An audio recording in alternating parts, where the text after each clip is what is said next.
Members, it is the appointed time and we have a quorum. Let me call the meeting to order. This is the panel on constitutional affairs. Item 1 on the agenda, information papers issued since the last meeting. There was one. Office of the Privacy Commissioner for Personal Data's paper on report on the work of the Office of the PCPD in 2013. Item 2. Items for discussion at the next meeting. Let us now invite the administration to come in.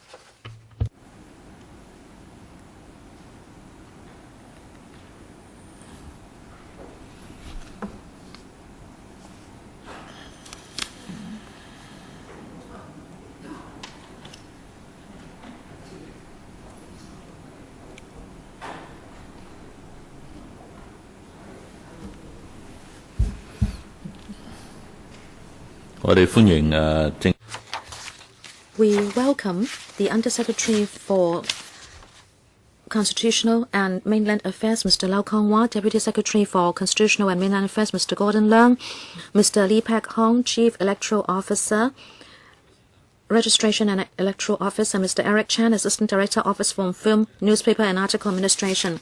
The next meeting will be held on the 17th of March. I'd like to see what the Bureau would like to take up at the next meeting. Undersecretary, Chairman, members, at the next meeting, we'd like to propose 2 items for discussion. Number 1, voter election for 2014, and 2, the briefing on the work of the Office of the Privacy Commissioner for Personal Data. The report has been issued to members and we'll invite the Commissioner to come and speak to members. Okay, Ms. Emily Lau, I don't have a lot of views. Voter registration is, of course, very important. We'd like to look at it. And also the demarcation of constituency boundaries for both district council election and also legislative council election. Undersecretary, do you have time to take up those matters with us, because those are matters of concern? And also, if you look at items 11 and 13 of the list of outstanding items for discussion, they have to do with the conflict of interest issue. Point 11, report of the Independent Review Committee for the Prevention and Handling of Potential Conflicts of Interest. Number 13, guidelines for CE in handling potential cases of conflict of interest and acceptance of advantages and entertainment concerning politically appointed officials.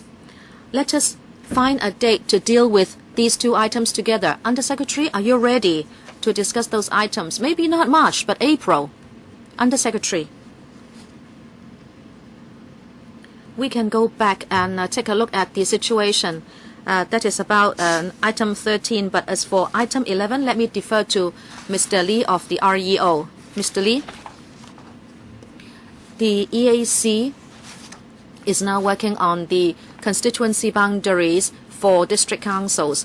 Our timetable is that we'll have an open consultation in June.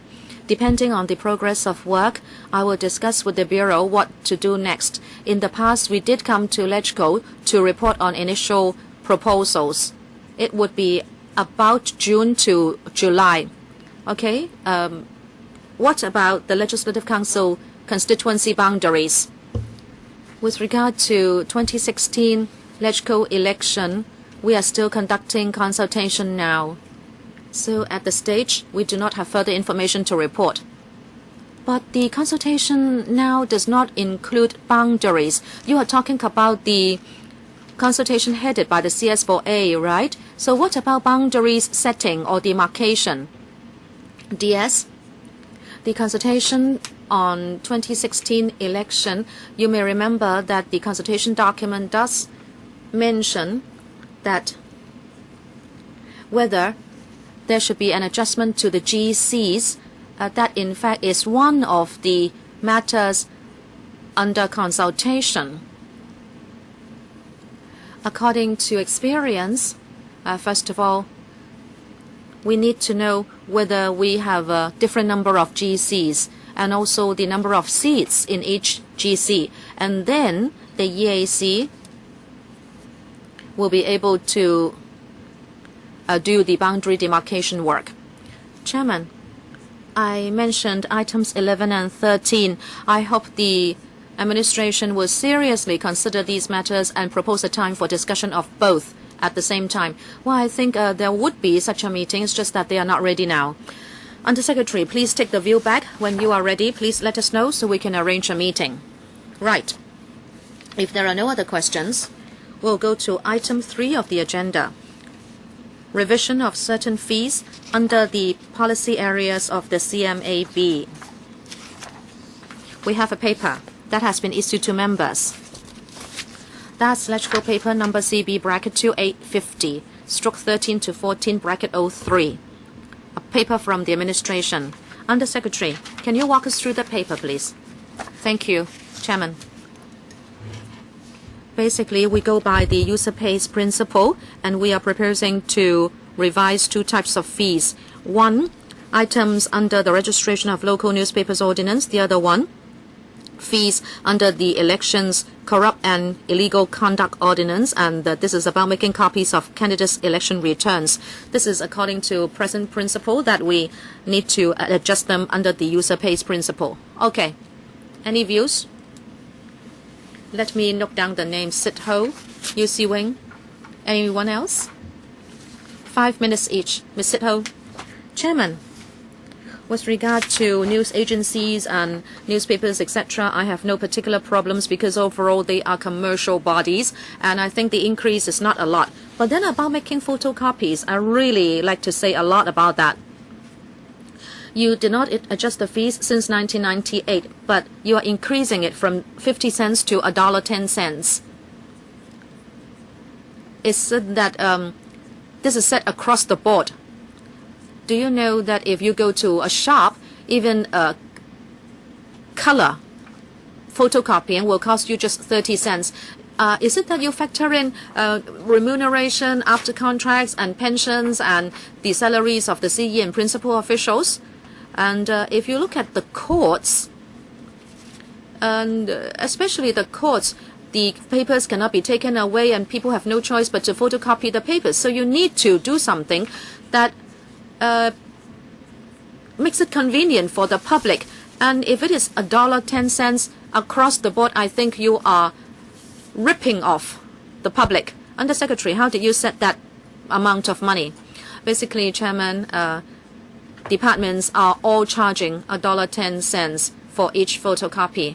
And the REO is just trying to have standard treatment as other departments. Chairman, it doesn't mean the departments are right. The entire administration is wrong because you are factoring in the pension payment of high-ranking officials into the cost. People can make a copy for 20 cents, 30 cents outside, but they have to pay $1.10 at the government. And people might want to get the election expenditure to know whether there has been corrupt and illegal conduct in elections. And also, if you want to get court records, you also have to pay so much. It is outrageous. Under Secretary, you know, university students pay much less if they want to make photocopies in the streets.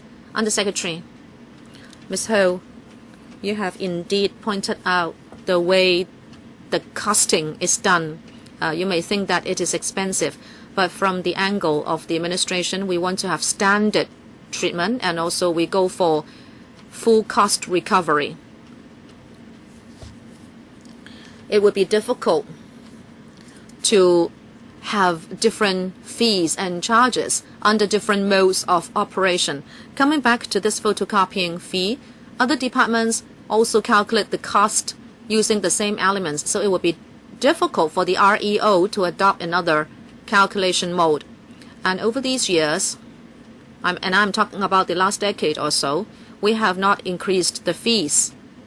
I hope members will understand the situation.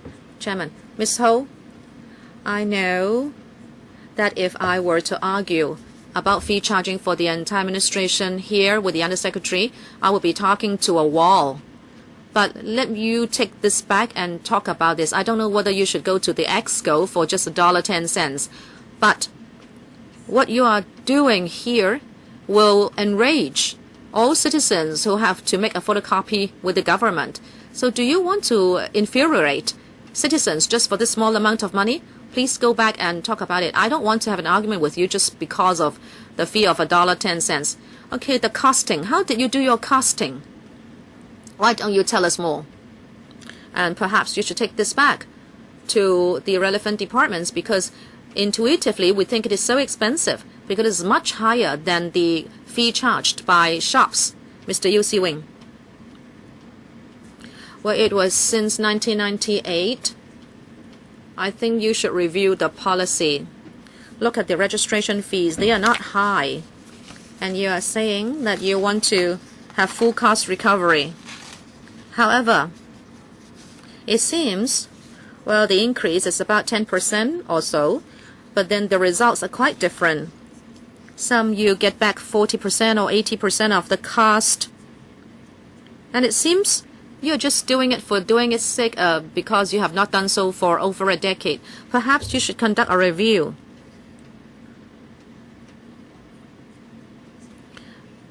Why don't you set a standard for such fees in the future? Say you get back 60 or 80% of the cost, and if it is not possible, well, of course, I'm not saying that you should raise it to 80% of the cost at one go, but if there are which are charged at below 80 of the cost, then you should have a few increases over a number of years to allow it to achieve 80%. Or else there will still be this 40% range after this revision. And then by doing that, you don't have to come back every time. And when you say every time, I'm talking about a decade apart. Undersecretary, I agree.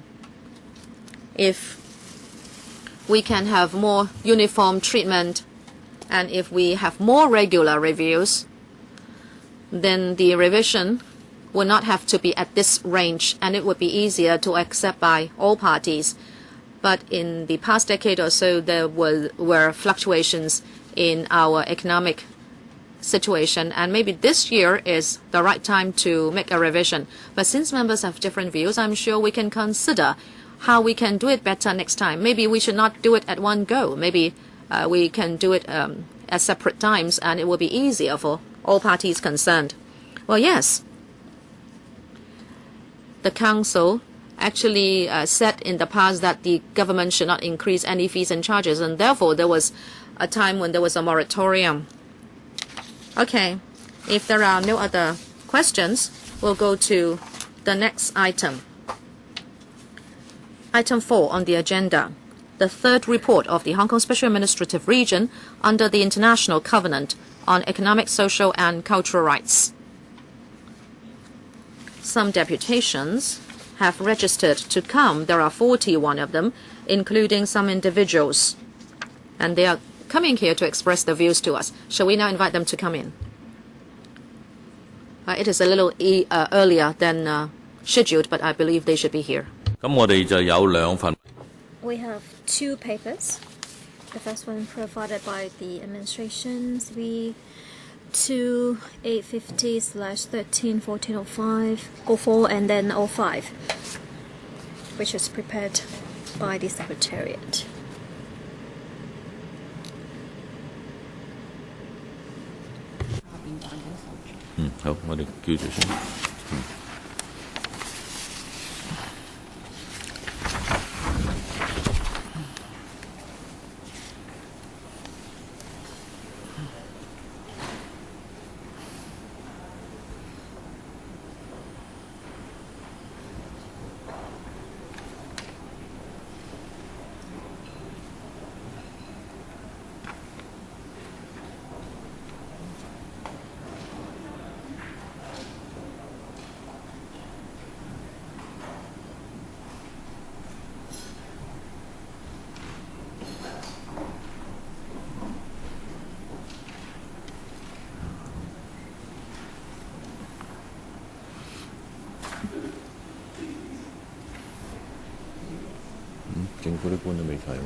今日要帶，今日。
有幾多個上緊嚟？頭先就話一個，可能就呢個。前邊嗰幾個可能未嚟都。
分開始咗，房署嗰張要。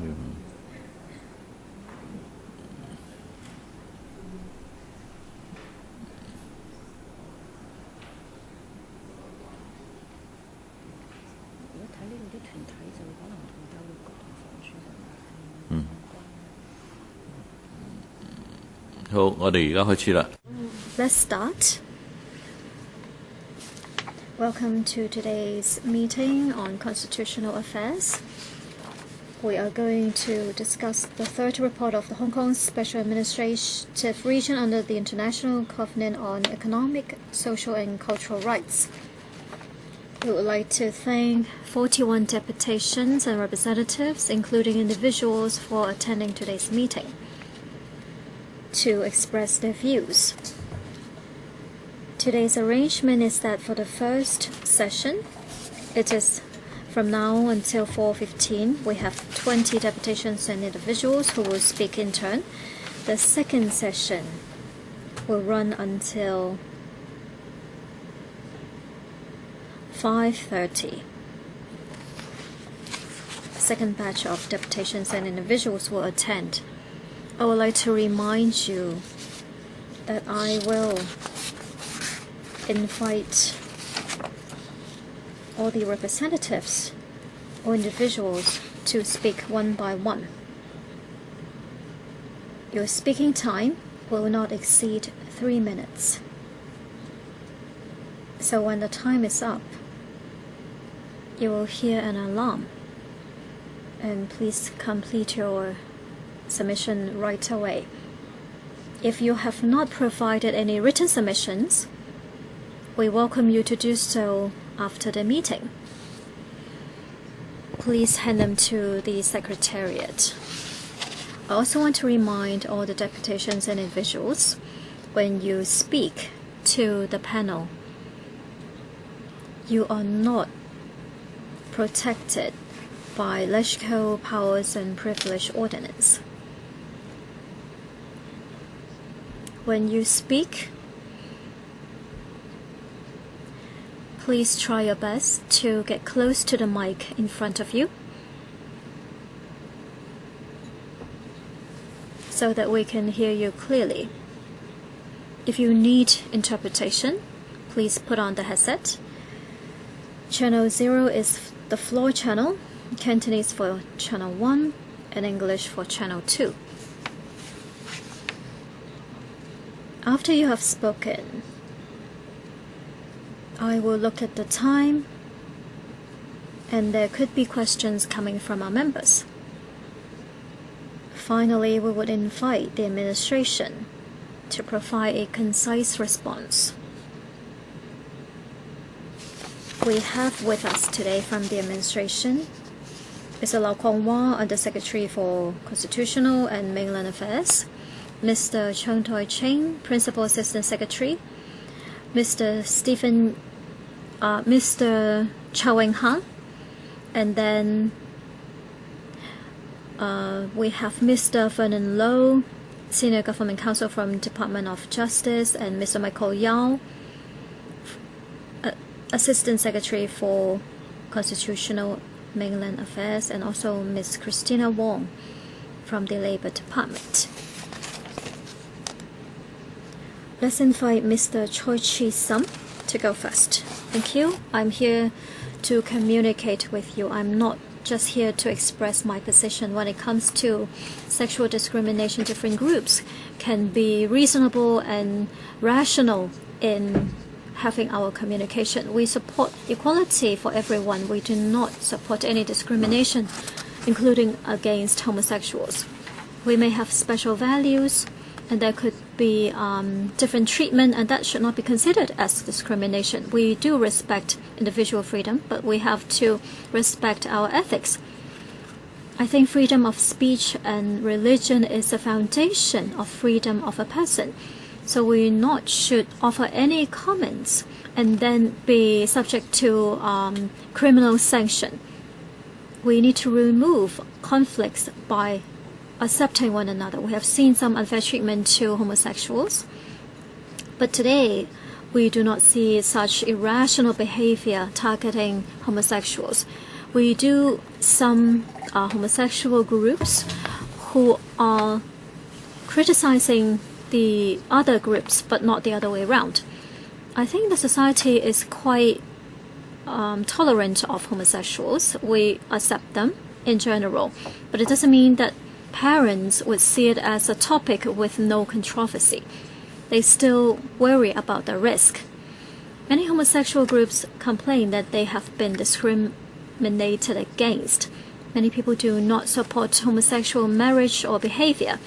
Some people support the sexual orientation discrimination ordinance because they want to change the whole system of marriage. So it is a kind of a reverse discrimination. In order to balance the different views coming from different groups to remove internal conflicts and achieve win-win situation, we have examined the proposals from the homosexual groups, and we think there is a third path.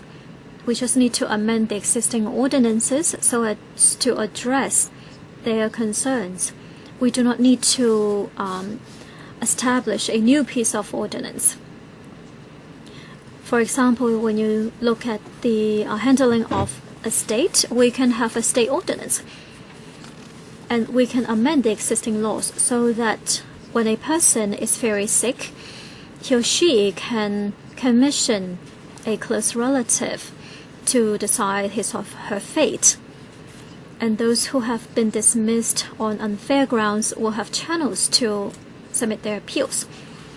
So homosexual groups should explain why we shouldn't try to sit down and talk first, so that we can achieve win-win situation, just like what happened when we put together the domestic violence ordinance. So this is the third path, and we should not dwell on that sexual discrimination ordinance. Next, Ms. Ipuyu. Good afternoon, everyone. I'm from International Domestic Workers Federation.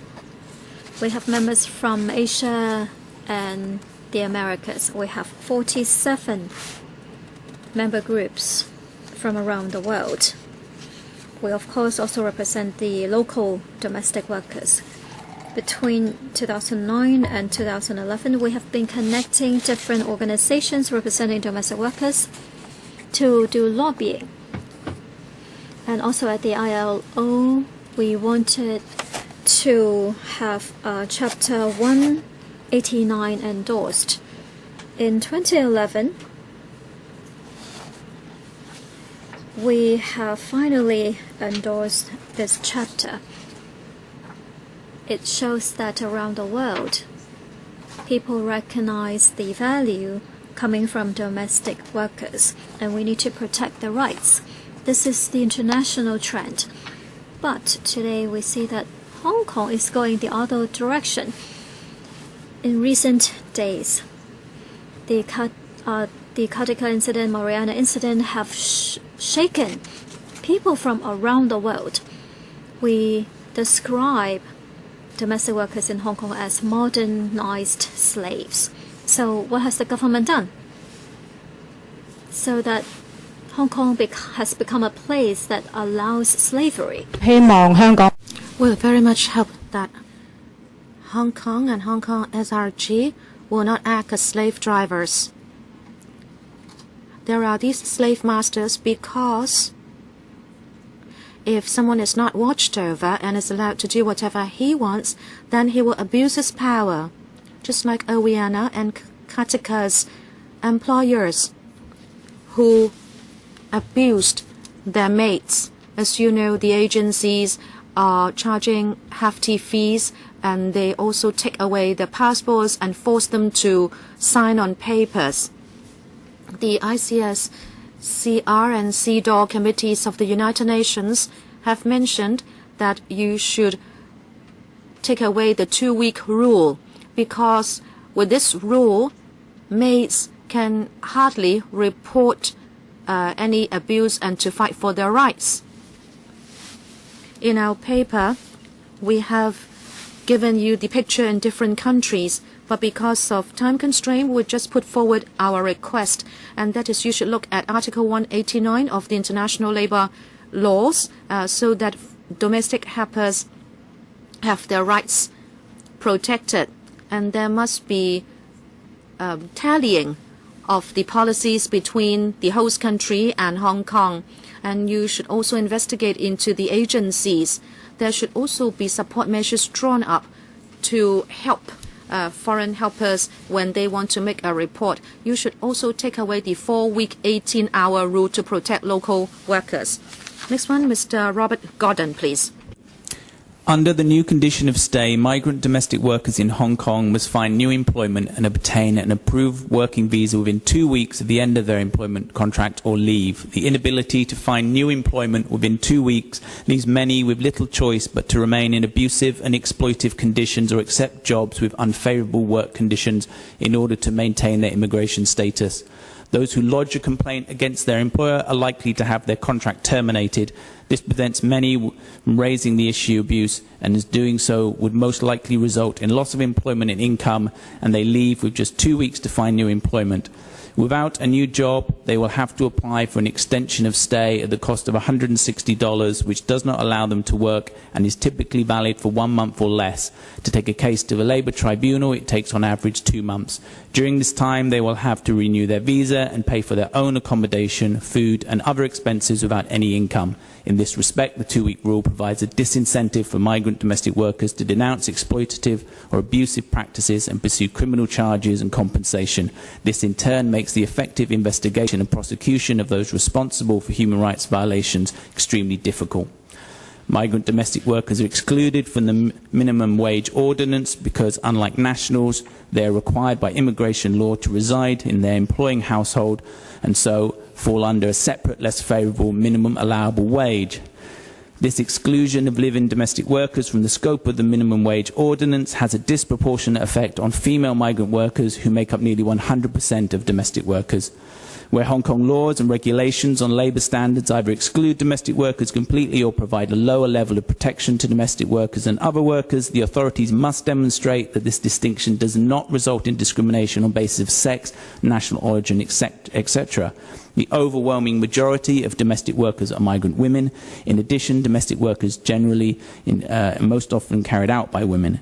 As a result, even exclusions or distinctions that seem neutral may constitute discrimination because they have a disparate impact on a specific population defined by its sex or national origin. The authorities must show that there are legitimate reasons for distinctions made. The denial of a rest day is a common problem among Indonesian migrant domestic workers. As a result, the employer not only forces them to work more, but also prevents them from accessing information about their rights and entitlements. Placement agencies can charge migrant domestic workers for their services a maximum of 10% of the first month's wages. However, most Indonesians interviewed by Amnesty International had to pay $3,000 per month for the initial 7 months of their contract. This total of $21,000 exceeds the statutory limits in both Hong Kong as well as Indonesia. In addition, it is common for Hong Kong placement agencies to charge new and illegal fees for them to find another employer.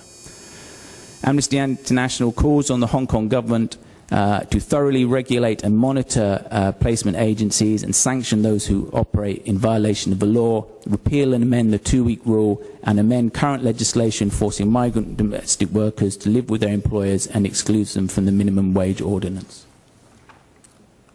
Okay. Thank you.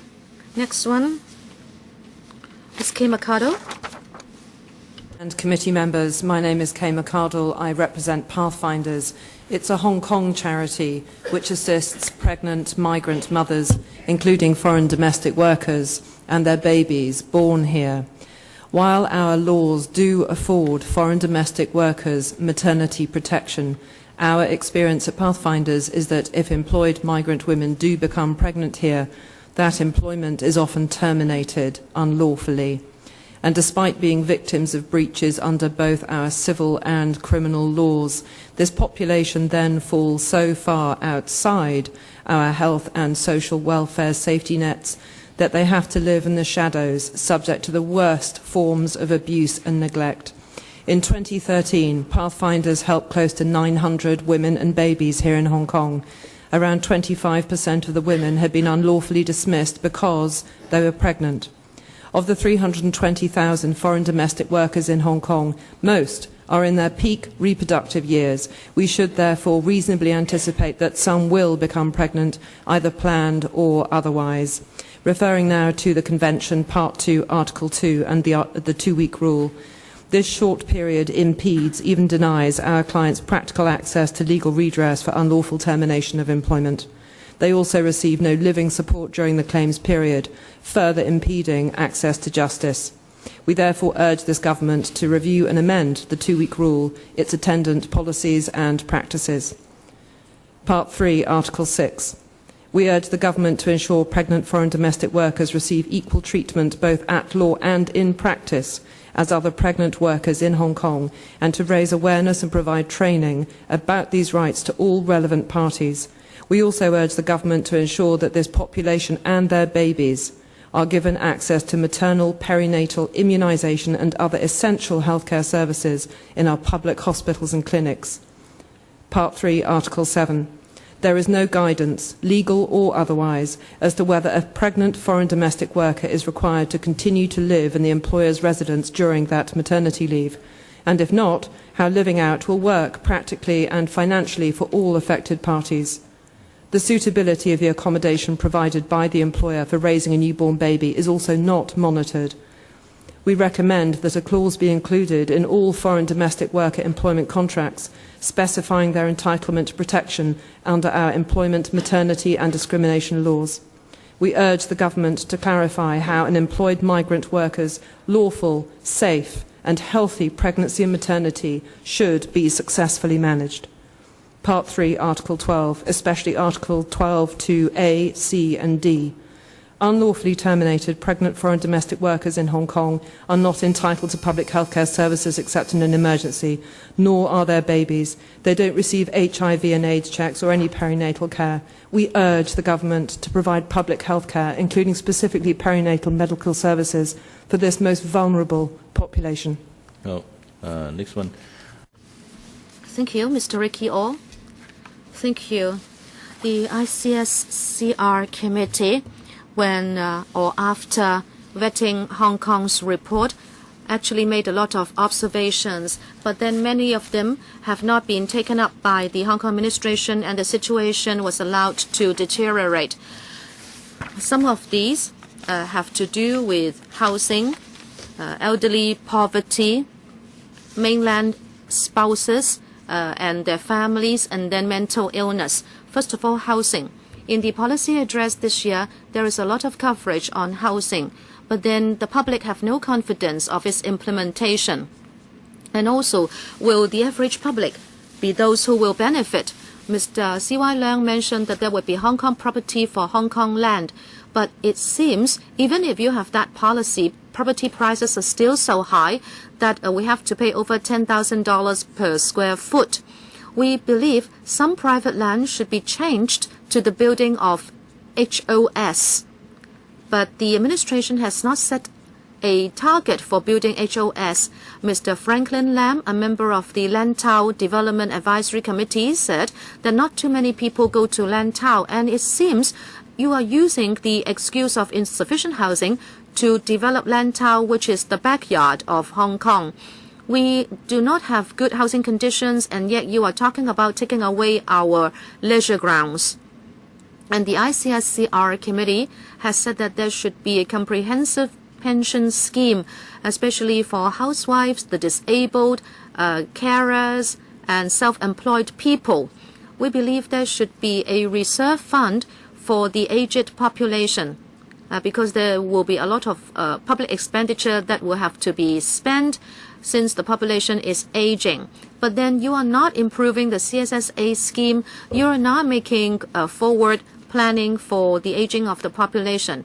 You said in a way that there would be the setting up of a future fund, but you did not do so in the past few years when our budget surplus was so high. And then for mainland families, the CFA's judgment has proved to be controversial. Of course, many pregnant women came to Hong Kong to deliver their babies, and there is now a big conflict between Hong Kong people and mainlanders. I believe we should fight for the right to approve one-way permits so we can monitor the process, and then the OWP will not be suspected to be used not for family reunion purposes. As for mental illness, we believe there is huge discrimination. The Disability Discrimination Ordinance forbids discrimination on the ground of disabilities, but then there is a lot of discrimination, especially against the mentally ill.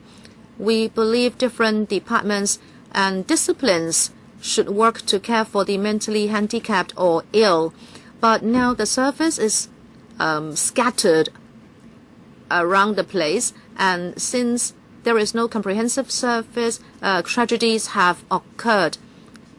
And in a way, more discrimination has resulted. You should put more resources to tackle mental illness, so they will not be isolated and deserted. Next, Ms. Debbie Choi. Thank you. The ICCPR and the ICSCR apply to Hong Kong according to Article 39 of the Basic Law, but the ICSCR has a lower status than the ICCPR. We have the BORO to implement ICCPR, and the ICSCR should also be protected by the Basic Law. However, we do not have locally entrenched laws to implement ICSCR. However, we make use of 50 different laws in Hong Kong to implement the ICSCR, so there is no comprehensive protection. Our laws are made under different backgrounds, and so our courts may not always be able to interpret our laws according to the ICSCR. The UN Committee in 2011, in fact, made that observation after studying Hong Kong's report, and some Hong Kong courts have said that the ICSCR are there only for promotional purposes. However, recently the courts have made a big step forward. In the Hui Hong Ming case, the CFA pointed out that if social and economic policies are unjustified, then the court should intervene. That goes to show that the courts are now more proactive in implementing the ICSCR. And Justice Bokhari also, in fact, ruled a case in the positive in his supplementary remarks. So we believe there should be local laws, and there should be a monitoring body set up for watching over ICSCR. And therefore, the Amnesty International Hong Kong would like to make two observations. One, that the Hong Kong SAR should implement the UN Committee observations, that there should be a comprehensive law on ICSCR like the BORO. Secondly, according to the Paris Principle, there should be a statutory and high-level independent Human Rights Committee set up in Hong Kong to watch over the implementation of the convention in Hong Kong. Thank you. Next, Mr. Cheung Shen Fong. Thank you. Concerning homosexuals facing discrimination, this is a problem we need to address. But is discrimination in Hong Kong serious enough to set up a separate piece of law? If we are to move ahead in this direction, actually, Dr. Yok Chow said time and again, if our words criticizing homosexuals is a kind of discrimination, then we are suggesting that homosexuality is the norm, and that is against our social value. Dear members, I trust that you all feel that homosexuality is abnormal, because marriage should only take place between men and women. Only homosexuals would suggest that homosexual marriage is normal, or it is normal behavior. So, Dr. Yok Chow, chairman of the OC, said that if we are to put in the law that homosexuality is something natural and cannot be changed, that's a lie. Actually, according to APA in the United States, there is no scientific basis supporting that homosexuality is inborn, and there are very complicated reasons. Dr. Nicholas also said the same thing. Homosexuality can be treated and can be changed. So for those who criticize such therapy, they are just insulting the victims who are seeking help. Actually, there's a group in Hong Kong. The members are people who have converted from homosexuality. People in Hong Kong believe and agree that marriage is built on one man and one woman. So Dr. Yao Chao also said that homosexual marriage is the world trend. So sooner or later it is going to happen in Hong Kong. Once again, he has misled people. Actually, there are strong voices around the world, including 7 European countries, protesting against homosexuality. 100,000 people in France took it to the streets. On the 30th of November last year in Taiwan, 300,000 people demonstrated on the street to say no to homosexual marriage.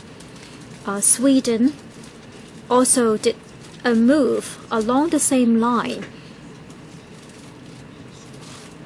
So originally, when we set up a marriage system with one man and one woman, is to promote people to have more children so that we have our next generation to be the pillar of the society. So for homosexuals, they cannot have children. So how can they possibly enjoy the benefits or allowances offered by the government to married couples? You may say that homosexuals may adopt children, but there are many researchers saying that homosexuality is caused by environmental factors. For example, lack of parental care, separation of the parents, hatred towards the other sex. Your time is up. Finally, I would like to say, your time is up. Because you already presented a very detailed written submission. Let's move on. Mr. Chu Shengwen. Thank you. The list of the issues from the committee is very similar to the report from the EOC. I won't repeat the same points, but I would like to highlight some of the points. First, about discrimination against sexual orientation. Many people will say this is not a big deal, but we can see there is this international school in Hong Kong asking openly their staff to state that if they are homosexuals, they will be fired. Should it be happening in Hong Kong? Let's think about that. For those who ask for legislative arrangements to deal with this discrimination problem, we would like to say that we have been fighting for that for quite some time. We also want to take care of the education needs of children of minorities. For them to learn Chinese is more difficult. So if we can provide them with sufficient support in terms of curriculum design or way of assessment, perhaps something can be done so that they can integrate into the local community more easily, because they need to rely on their Chinese ability to find a job later on. For children with special education needs, well, the number is quite big. If at the early age you can identify such children, it will be very helpful. But the queue for such assessment is very long, and there are insufficient number of places in schools for such children. Last year we did a study, and I think the biggest vacuum is about training our teachers. If teachers only have a few hours in terms of training, I don't think they are really well equipped to deal with such special children. Thirdly, in the past years or so, on sexual harassment, the EOC has done a lot, covering educational institutions, commercial sector, and also provision of services and products. We find it a serious problem. Employers, service providers do not have zero tolerance policy, so that the staff will be free from sexual harassment.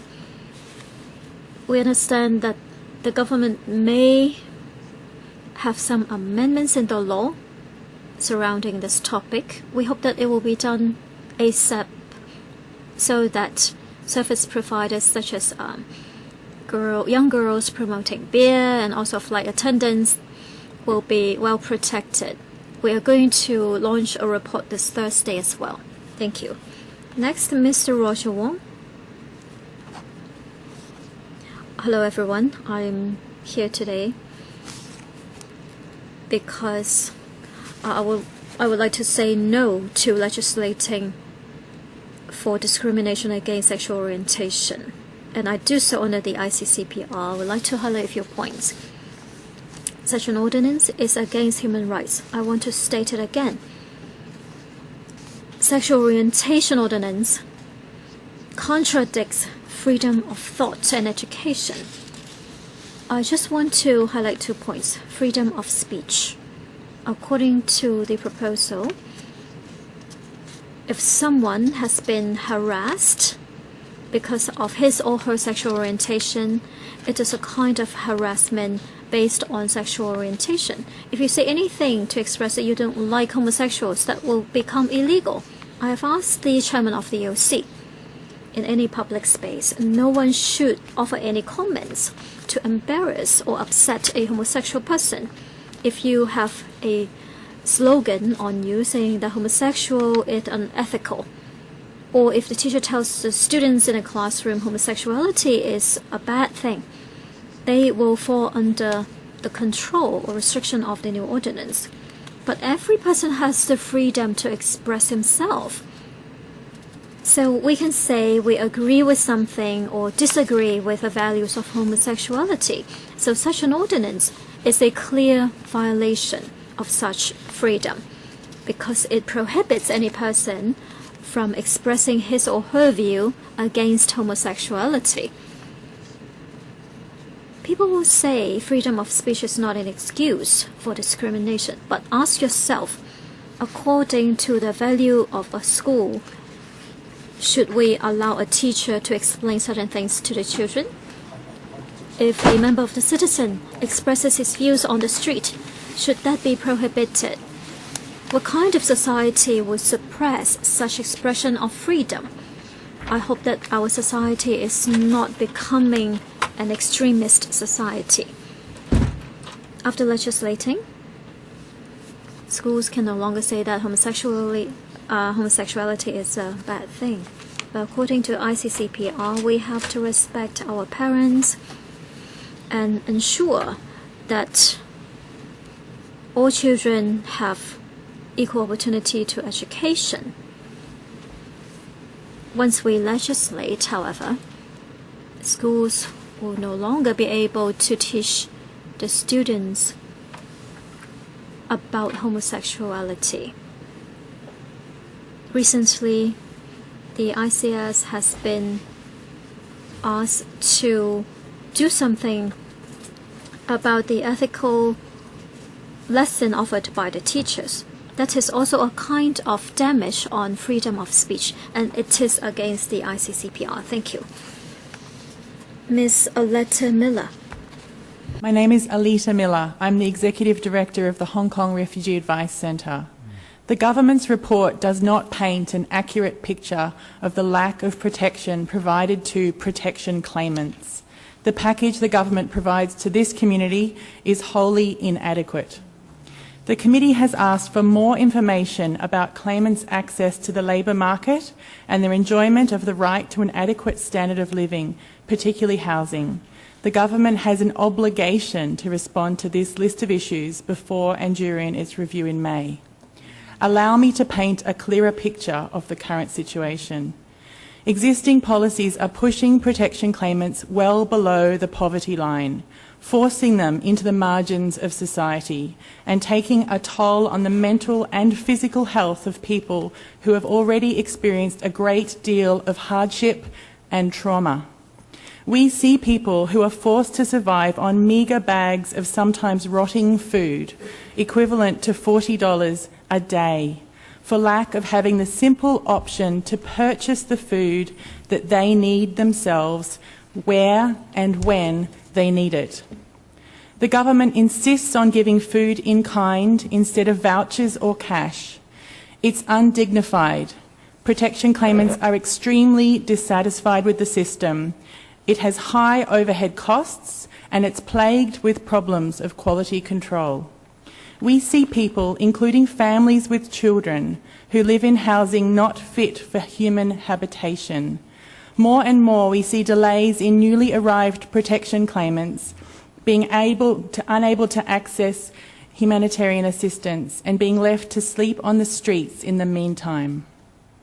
The government introduced enhancements to the assistance scheme on February 1st, but these underwhelming changes are a stopgap solution that fails to get to the heart of the issue. Human rights are being denied. These are men, women and children who have escaped the most horrific human rights abuses you can possibly imagine. And in our city of plenty, we give them rotting food. Protection claimants should have the ability to work, not as a discretionary, temporary permission granted on a case-by-case basis to a handful of people, but as a basic human right. There are enough examples of countries who do allow this group the right to work to disprove arguments of a so-called magnet effect. Granting this right would allow protection claimants to be self-reliant. It would also help Hong Kong to fill some very real labour shortages, and it would promote social harmony. With the unified screening mechanism coming into effect on March 3, the government is going to have to find sustainable long-term solutions for protection claimants. Human rights standards and principles, not unfounded security concerns, must inform these decisions. Thank you. Okay, thank you. 下一位陳懷嬋女士。Next, Ms. Esther Chen. Yes, I'm from Hong Kong Human Rights Monitor. The ICCSR is one of the most important international conventions in the world. But many of the provisions have not been incorporated into the local laws, and we do not have any human rights body established formally in Hong Kong. So many of the previous recommendations to the UN have not been followed up. Basically, if we are to urge the government to implement the provisions, we have to first set up a human rights body with a right range of power, and we have to incorporate the provisions into the local law, and we have to set up a timetable. According to the convention, the government has the responsibility to try its best to ratify and implement all the rights recognized by the convention. If we look at the local situation, things can be much improved. When the first report was reviewed, the UN already said that Hong Kong is too conservative in terms of fiscal management, because we are using public funds in such a conservative way, and also together with the fact that Hong Kong government does not attach enough importance to human rights issues, there are many problems. So there are many social problems. There is no universal retirement protection, so the elderly are poor.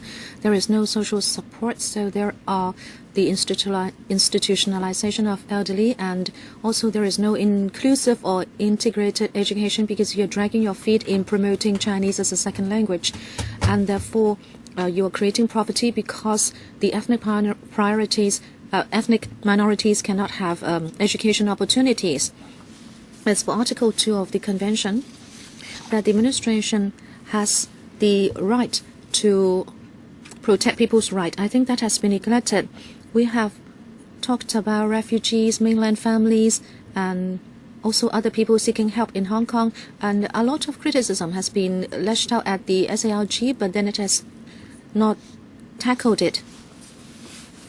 The poverty alleviation measures are scattered all over the place. I believe there must be a poverty revamp.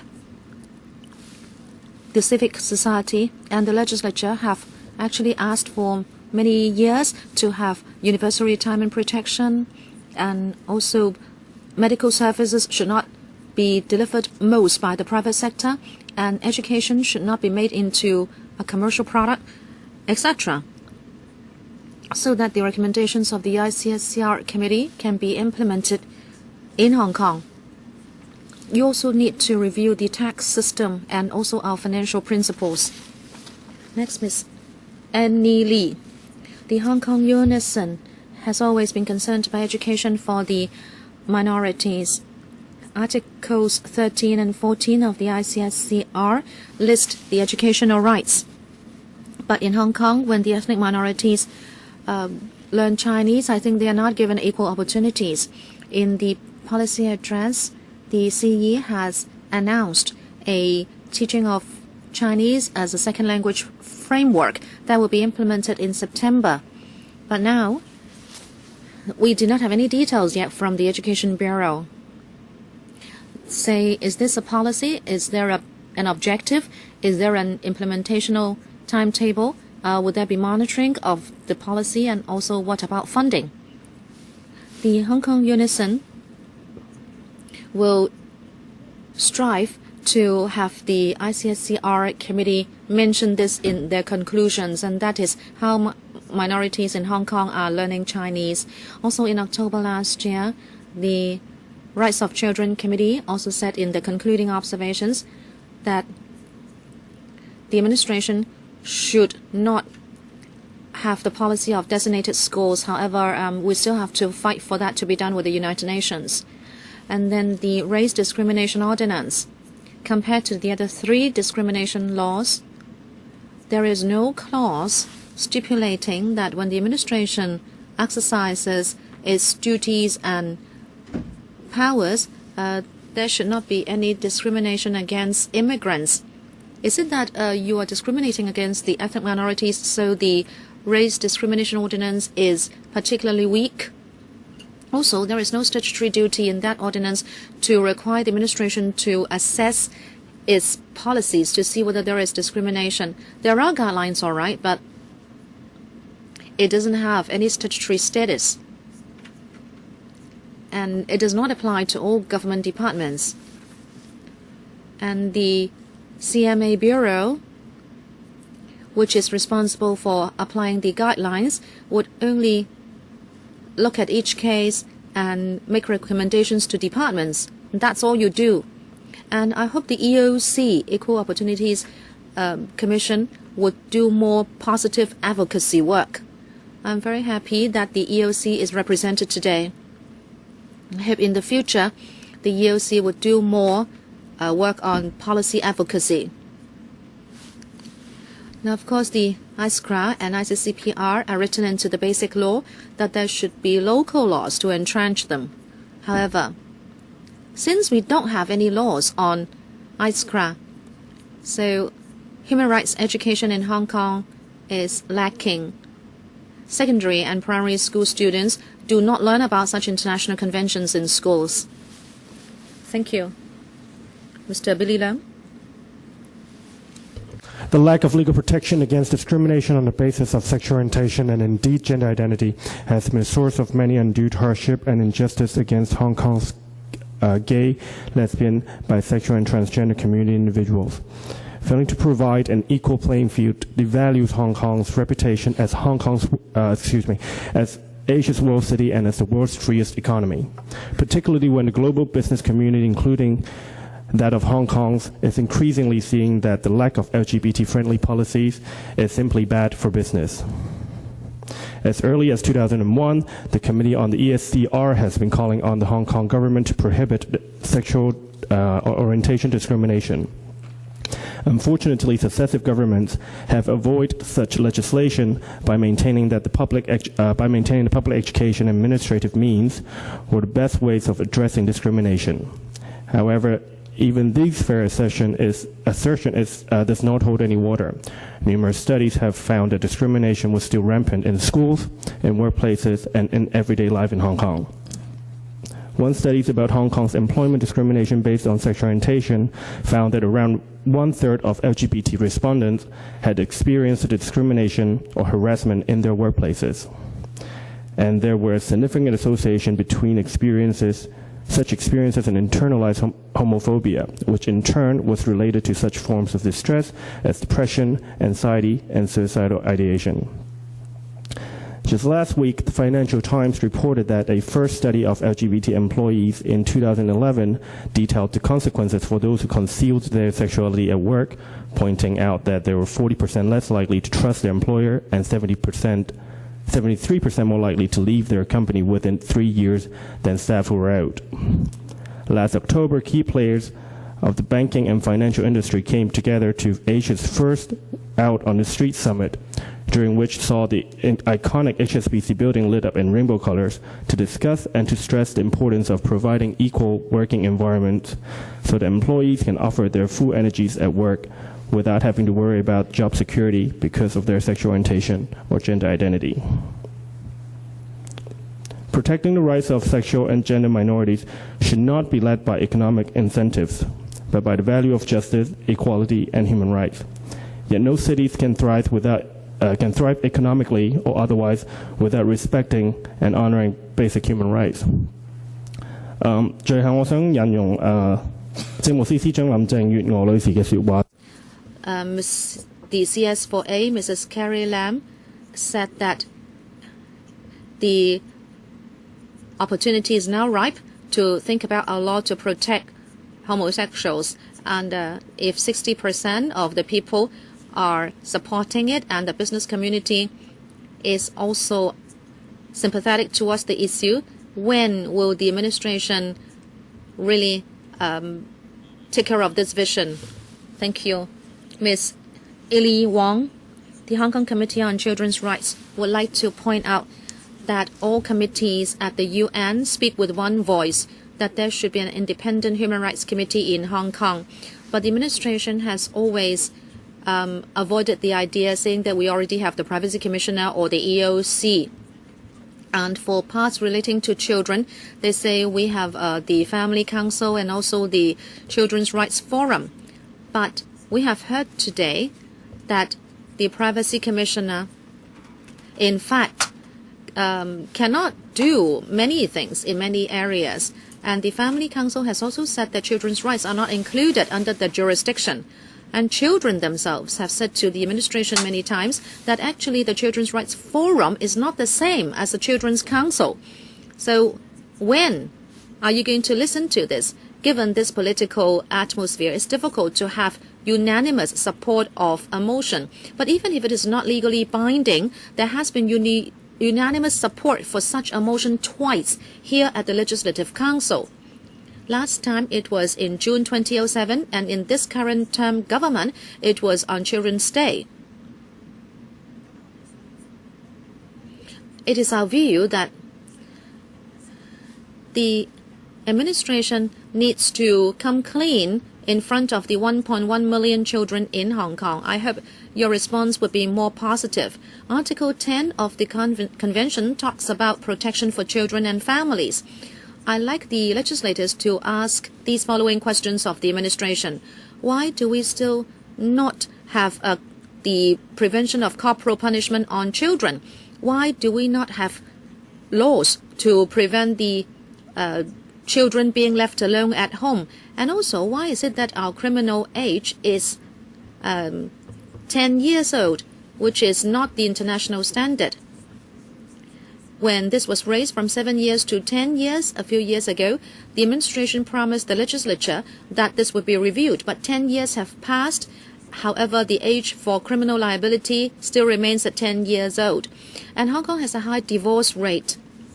The Law Reform Commission has commented on arrangements for custody and visits for divorced parents. A lot of recommendations have been made, but then no policies have been made to respond to those recommendations. And also in terms of health education for children, as I said so in my submission, so I won't give the details here. However, I'd like to emphasize one point, because this is not always mentioned by civic organizations, and that is the right to leisure and games for children and young people. We have seen a lot of reports in the media that our children do not have time to play and sleep and take a rest. Why is it the administration is not stipulating that the schools respect children's rights for games and rest? There are dozens of and thousands of ethnic minority children in Hong Kong, especially those from South Asia? Why is it that we are not providing the sport of cricket? And also, why is it that in public hospitals we do not provide games for children to play with? And of course, we have a toys library in the Central Library, but this is not found in other districts. Next one. Ms. Chow Manyuk. Thank you. We have a lot of ethnic minorities in Kwai Chung. I'm from the Kwai Chung Low Income Concern Group. In the ISCRA, there should be equal opportunities for ethnic minorities. But then the articles in the convention are not clearly written. We have heard from Kai Fongs that they have an employment problem.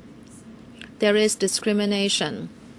When you talk to ethnic minorities, they would tell you that certainly we earn a lower salary, but what can we do?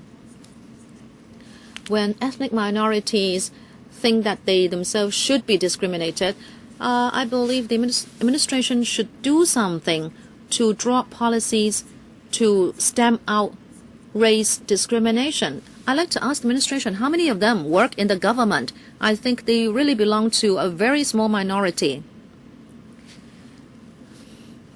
Now, the ethnic minorities cannot work in high positions in government because of language problems. And there is another fundamental issue, and I have talked about this with EOC, and that is the opening of bank accounts. To the rest of us, it seems a small thing, but this is what they have met up with. Because if you are ethnic minority, you have to provide many documents in order to prove that he needs to open an account, maybe just to receive the salary, but the banks would ask for many letters to be written by other people to prove that he needs that account. So this is discrimination in daily lives, and these have not been resolved. I hope the administration will take a square look at the difficulties experienced by the ethnic minorities in Hong Kong. Next. Thank you. I'm a member of the ethnic minority. I've heard many views today talking about a new piece of legislation to allow such minority people to be integrated to the local community. Of course, their views are therefore very important. Concerning education, what are the problems we face? Many of our children have entered mainstream schools. They can speak some Cantonese, but they have trouble reading and writing Chinese. We have heard from many parents from Pakistan or India. Their children end up being neither here or there. So the English is not that great and Chinese is still quite poor. So they will end up in Band 3 schools. This is because of the inequality in our policy. On top of that, in Hong Kong, because we have a policy on second language, but for those from minority background, they have been in Hong Kong for 3 or 4 generations. What is their nationality? Sometimes, if they have a passport that is not a Hong Kong passport, there are 2 limitations. You have to be a permanent resident, and you also have to be of Chinese descent. How do you define Chinese descent? Because there are so many different ethnic groups in China, you don't have to be a Han to be really Chinese. China is saying that it is international. So what about people who are not of Chinese descent? I hope that legislators would pay more attention on this arrangement or this limitation. There are many people from minority background who have been living in Hong Kong for 3 to 4 generations. After 1997, they were offered the choice. It's like when you have a child, the child cannot choose to be born into a Caucasian family or a Chinese family. So why do you impose this limitation to prevent people from applying for the Chinese passport? So this is truly unfair. What about the pay we get? It is always less than the locals. After you have put together different pieces of legislation, well, what about opening a bank account and other things? We face so many problems and there is no law enforcement at the end. If there is no prosecution, how can we deal with discrimination? We still have Mr. Poon Man Hon.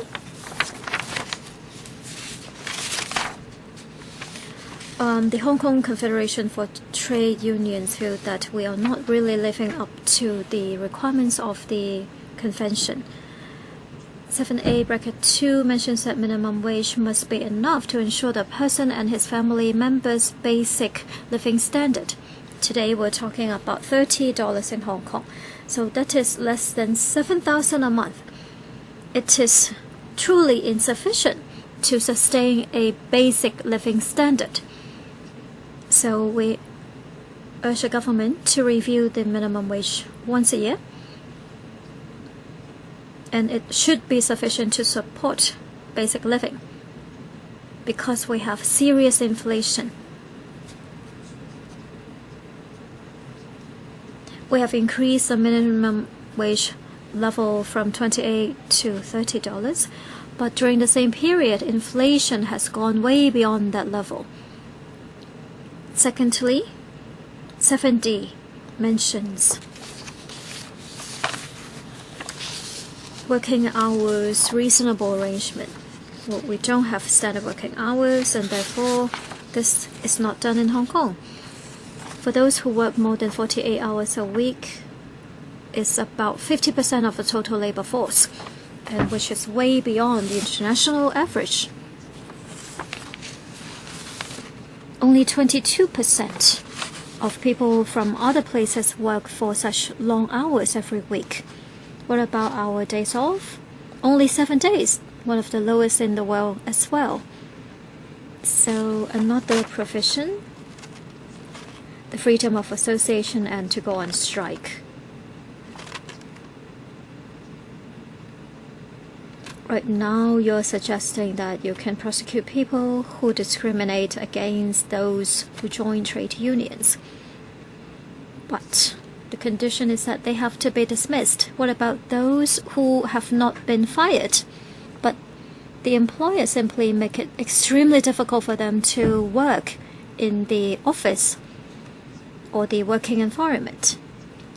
And what about prosecution? We have only seen 4 cases. Sometimes workers would like to form a union or have similar activities, and they will be dismissed right away as troublemakers by the employers. The employer will claim that the work performance is poor, and at the end, the Labor Department will say there is a lack of evidence to support prosecution. The final question is, there is no right of collective bargaining, so there is no platform for workers to negotiate with the employers. All right. We have heard the views from all the deputations. We will see which members would like to raise questions. Yes, keep your hands up, please.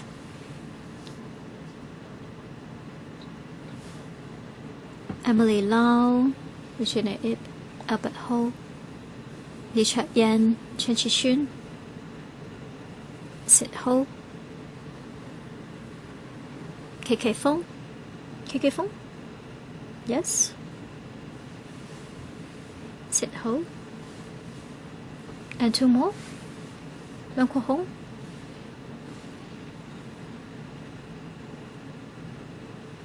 So in total, 8 members.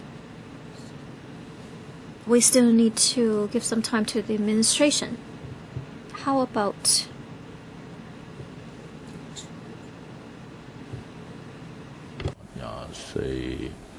大家3分鐘好嗎？ 3 minutes each. Quick answers and quick questions. Ms. Emily Lau. Thank you, everyone, for coming to provide your views today. I hope that all of you will have the resources to travel to UN in May to listen to the hearing. We want to know the exact date of that meeting, if possible, and the Democratic Party will send a deputation as well, and we will incorporate everything we hear in our report. I have a question for the EOC. Last year, the UN had some hearings, and I criticized your chairman for not attending. He wasn't very happy. I want to ask you, are you going this time? Aren't you responsible for attending to represent the minority groups? I have read your report, and you said that you support legislating to prohibit discrimination based on sexual orientation. You have heard the views from both sides. How much work has been done by the EOC so that both parties understand or achieve a consensus so that we can come up with something that is acceptable to all? What about women of minority background and also migrant domestic workers? So much has happened, and so little has been mentioned. What are you going to do to protect the rights, please? Mr. Xu? Thank you, Chairman. Concerning the May meeting, EOC has decided to send a deputation. We have members attending. Last time, we also sent our member to the meeting about persons with disabilities. So it is going to be one of our conveners. And then about discrimination against people with different sexual orientation, we know that the views are very divided. In a public place, if you say something to incite people to mock homosexuals, that will become illegal once the legislation is in place. But if there is no incitement involved, it may not be illegal. So we have already started a study. We have commissioned a company to try to understand what is faced by the LGBTs. We want to collect evidence before we move on to a public consultation. We've already started our work on that front. As for the women from minority backgrounds, the government needs to do more, as we have said in our paper. For some religious reasons, perhaps there are some women. Well, I'm talking about domestic helpers. Are you listening? Well, time is up. Mrs. Regina Ip. I would like to thank all the deputations for coming, and also individuals. We are talking about human rights, domestic helpers, refugees, LGBTs, low-income makers, so on and so forth. I would like to say something about the rights of LGBTs. I heard from Mr. Cheung quoting something, saying that homosexuality is a kind of sickness and it can be treated. I wonder what is the basis of that claim. American Psychological Association, in 2007, there is this task force on appropriate therapeutic responses to sexual orientation. After the meeting, I can provide the information to you. One of the results in English. Sexual attractions, behavior, and orientations per se are normal and positive variants of human sexuality. In other words, they do not indicate either mental or developmental disorders. 甚至講咧，如果係夾硬 It often says that if it is treated against a person's will, there will be very adverse impacts. I have seen groups telling homosexuals to become strict. We are looking at the same issue. They are saying that if you are homosexual, you are sick and you should seek treatment. And also, Mr. Choi said,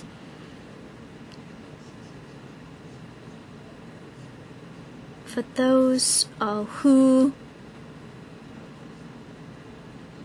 want to legislate against discrimination against homosexuals, they are shaking the foundation of the marriage system. Can you just let me talk?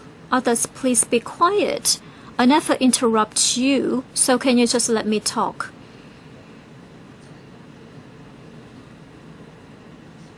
According to the case of W, a judge in Australia said it very clearly in recent decade or so. The idea of marriage in recent years is no longer the same as the one-man, one-woman marriage idea coming from years ago. In different places, you can be married to the same sex, you can have a child. There are just so many different arrangements from around the world. And it is not directly related to the fact that whether there is a law prohibiting discrimination against homosexuals. So I don't think it's reasonable to say that just because we want to have this law, we are shaking or damaging the marriage system. Okay, perhaps Mr. Zhang? Well, I didn't say it's a kind of sickness. I just said that it is not normal, it is not inborn.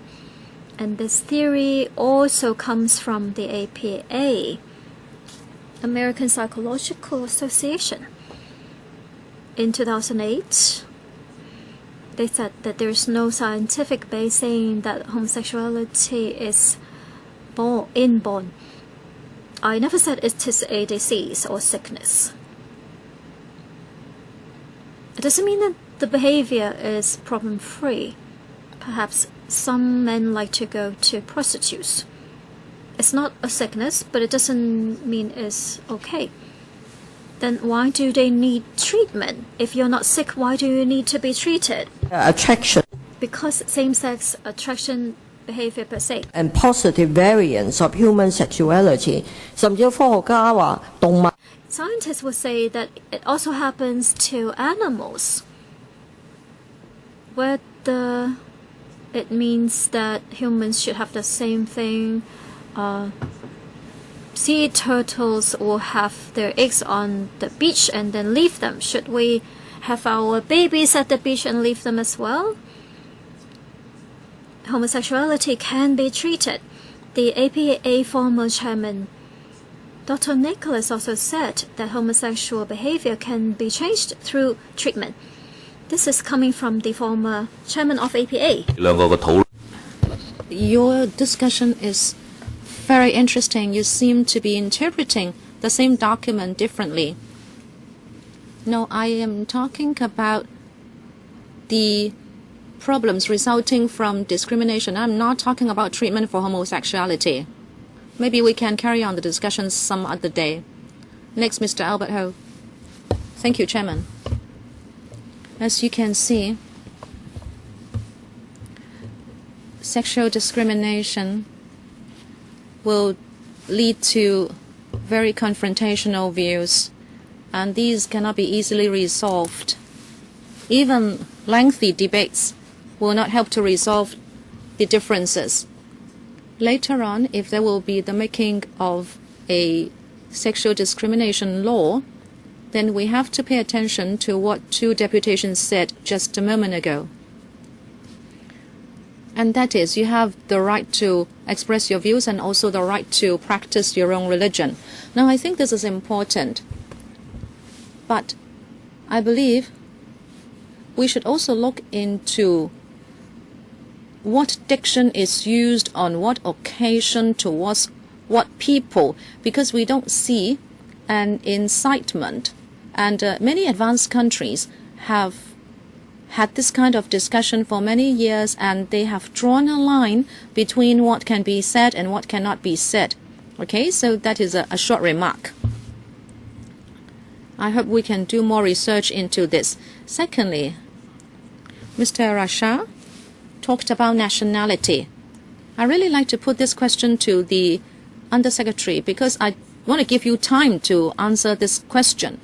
It is a fact that some ethnic minorities have lived in Hong Kong for generations, and they have severed ties with their original country. So they have not got a passport from their original country, and yet Hong Kong people do not allow them to have Chinese nationality. I think that is very unfair to them.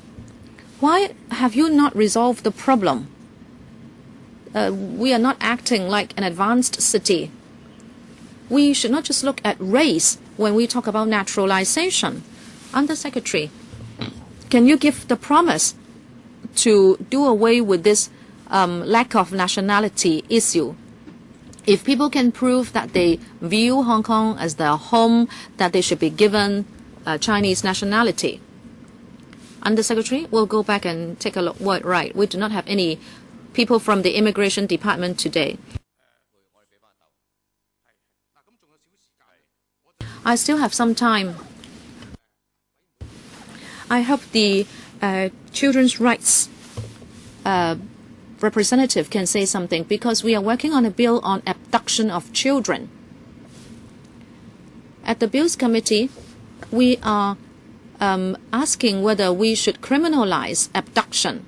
Very often now we use civil law to do it, but I haven't seen any views from children's rights protection groups. Please write in. Next, Mr. Lee Chuk-yen. Thank you, Chairman. I have a few questions.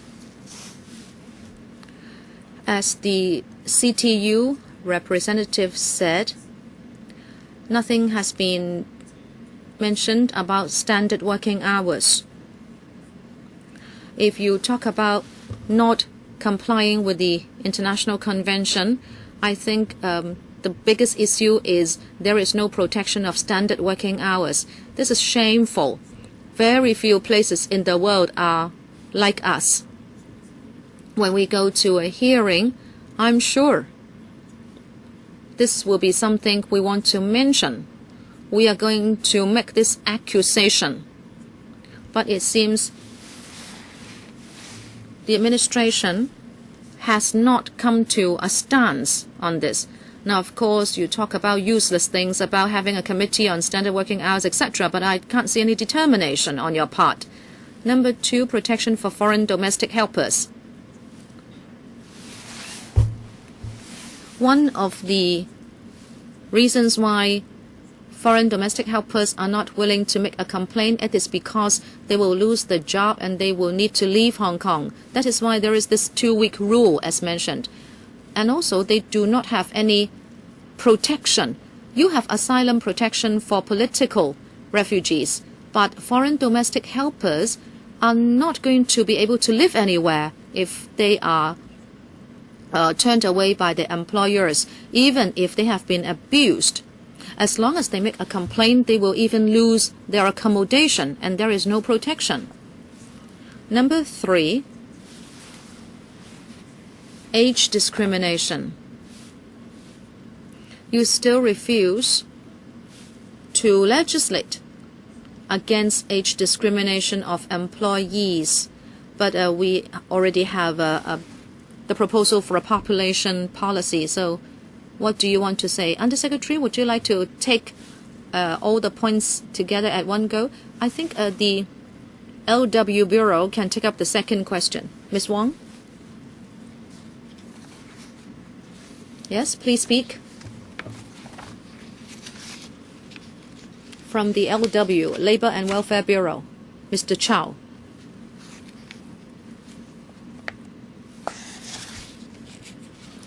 Chairman, on protection for foreign domestic helpers, maybe the Labor Department representative should answer the question.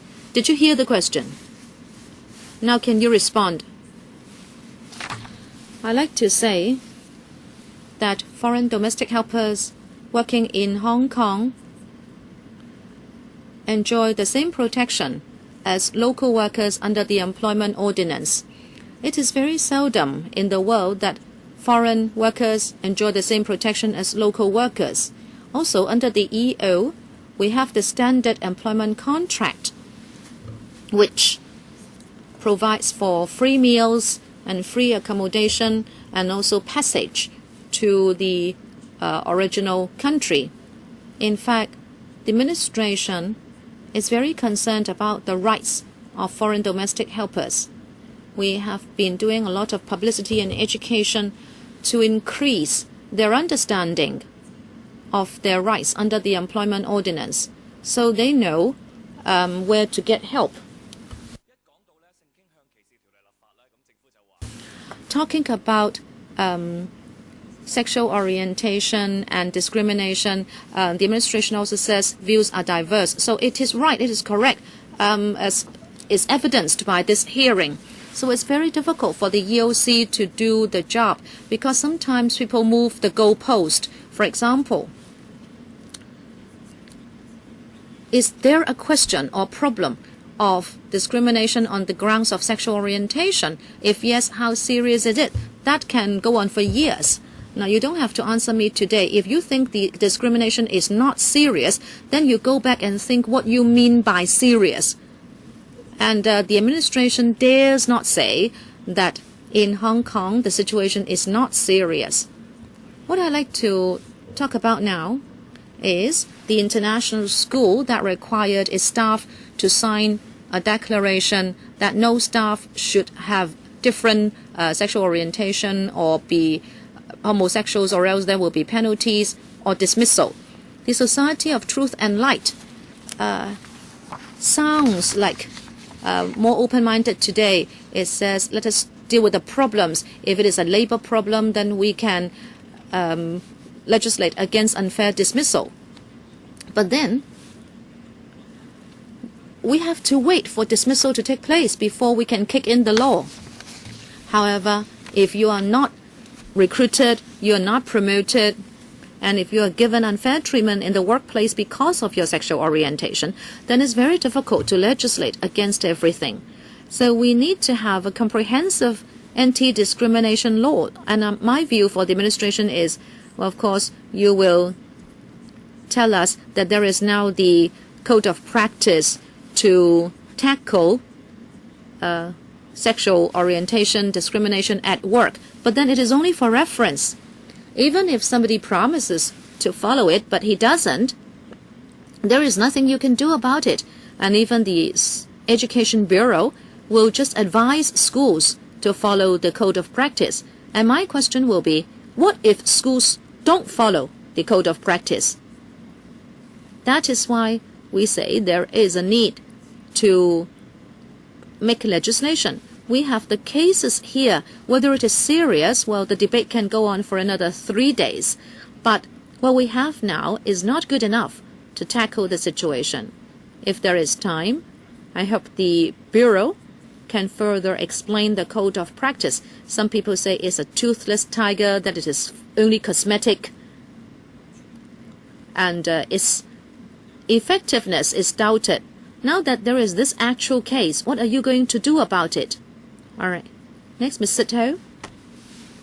Thank you, Chairman. Different viewpoints can be expressed on forums like this. I think it is good. We can sometimes resolve some misunderstanding. Just like Mr. Cheng Chan-Fong, in his submission, he says that the 5 religions would have a big following. And then Mr. Wong said that in recent society there are only few people with religion.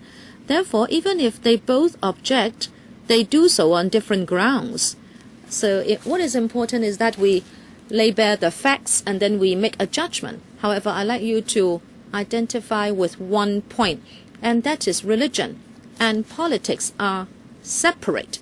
We respect your religion, but then when it comes to public policies, the administration should not treat people with different sexual orientations differently.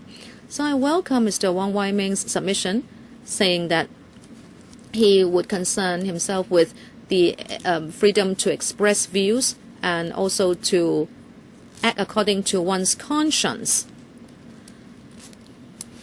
And when we make laws, I think we also have to attend to these issues. Now, I'd like to ask Mr. Wong Wai Ming a question. When we talk about legislation, should we accept civil marriages between people of different sexual orientations? Can we talk about this? Because there are people saying that if you go for an anti-discrimination law, you will allow same-sex marriage.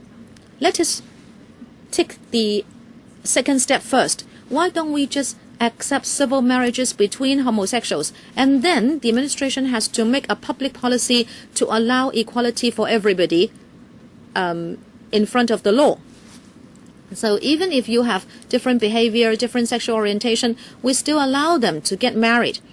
Let us do this first before we can have the anti-discrimination law.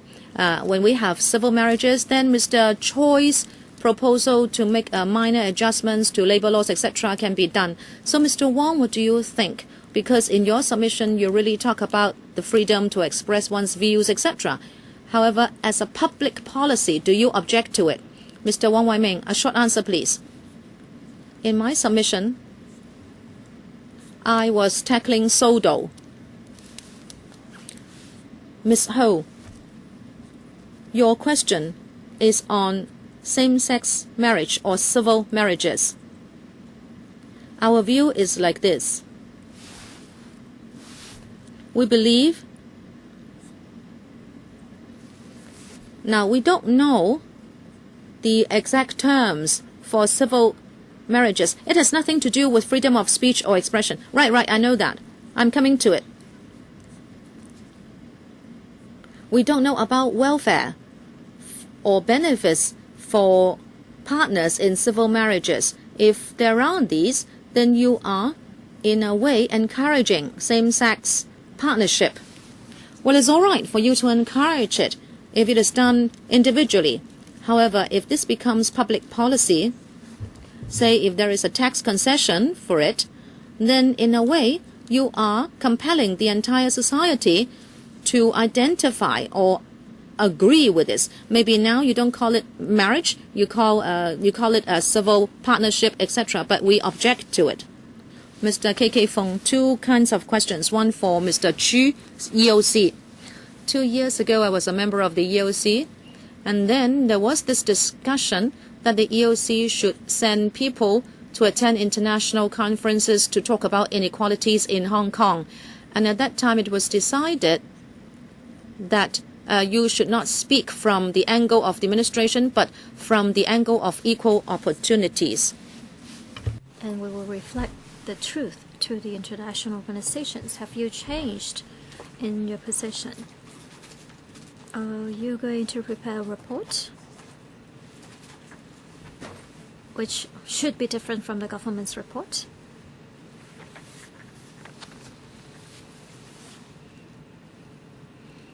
When it comes to a decent living standard, let's look at Hong Kong. We have so many homeless people, and they're getting younger and younger. And according to a recent survey, more than 60,000 are living on the streets. So what about housing policy? What are you going to tell the rest of the world? Because the situation is getting worse. In the past 2 years, well, basically, we have been doing the same. We attend international hearings, and we will provide alternative reports coming from the perspective of the EOC. They will be handed to the United Nations and they will be uploaded to the web. What about homeless people? Mr. Shao? The SWD is currently monitoring the situation of homeless people. If they meet certain criteria, under the CSSA regime, we do provide support to them, and if they have special difficulties, we'll refer them to compassionate housing arranged by the housing department.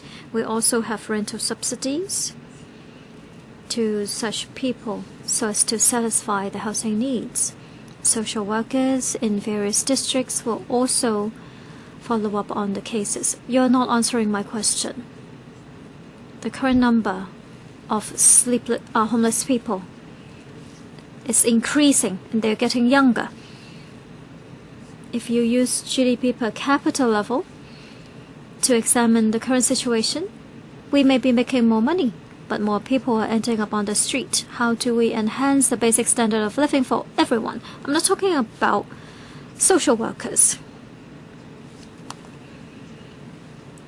In order to solve the problem of partitioned houses, we need to increase the supply of public housing units.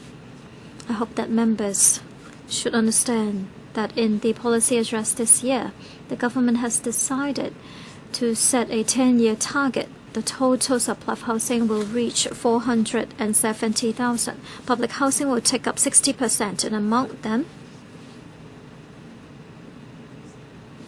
in the coming 10 years every year, 20,000 should be supplied to the market every year. So with a higher level of supply, we will be able to help people at the grassroots level. Okay, next, Mr. LegCo. Collective bargaining. Well, I have heard that it is a new trick. Someone suggested that we need to repeal the old legislation.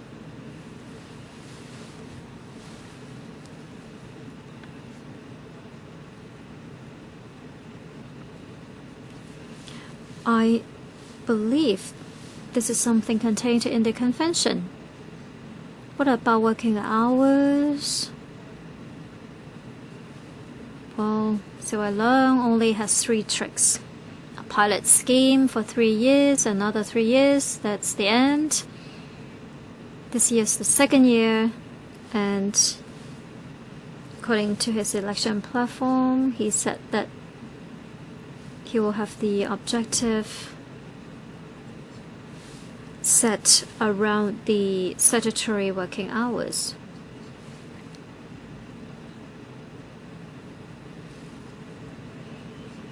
So we cannot have a cross-the-board arrangement, so we have to talk about this. But the mechanism is problematic. So according to the convention, we are not doing anything. Back in the days of Mr. Tong, we already started the discussion and we are still waiting for the solution.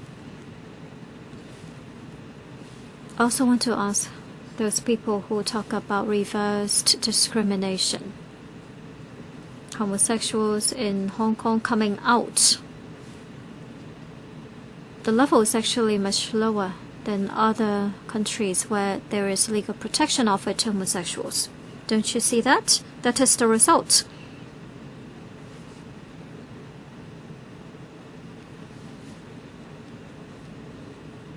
That is the outcome if you tell people you are a homosexual.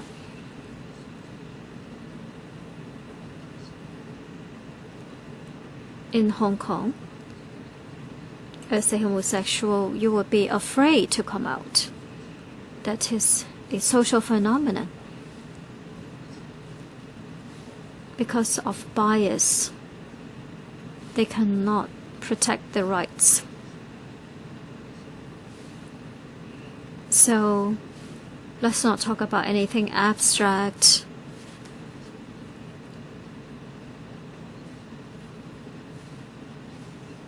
So many people have come out. They're saying, I am gay. So what? What can you do? And Chen Shih-chun has done that. Perhaps there are more gay people among the legislators. We don't know. Priscilla? Yes, concerning legislating against discrimination. Sometimes that may tear the society apart even further. How many people are willing to come out when it comes to love and marriage. Our marriage system is about one man, one woman, but really one man, one woman? Many men have many mistresses. So it is an ethical issue. Mr. Leung, don't interrupt, please. I want my time back. So when it comes to sexual orientation, it is not just an ethical problem. It is about religious problem. It is even more complicated.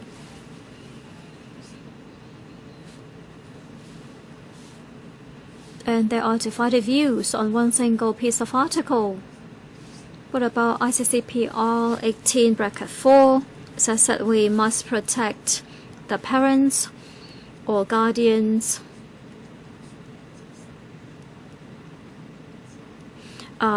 in terms of the freedom to educate their children concerning certain religions. Hong Kong people also have the freedom to be associated with any religious groups and attend such activities. Recently, an international school issued internal guidelines to their teachers. It is a Christian school.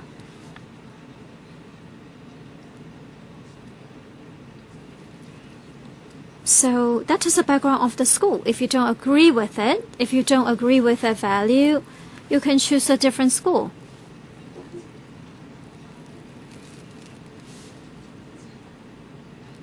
So a religious group has started the school. They follow certain values and beliefs, and they expect the same from the teachers. What is wrong with that?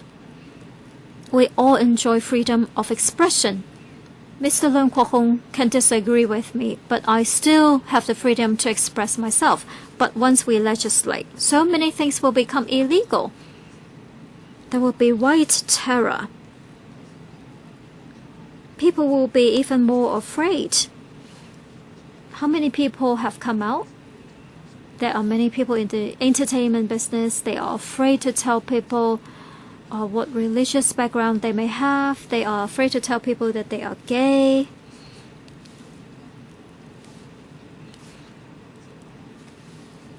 Actually, I think we don't need to legislate. We should promote and publicize respect, mutual respect. Okay, your thoughts are very clear. So no second round for Regina Ip. And the Secretary, the time is given to you. Do you have any concluding remarks?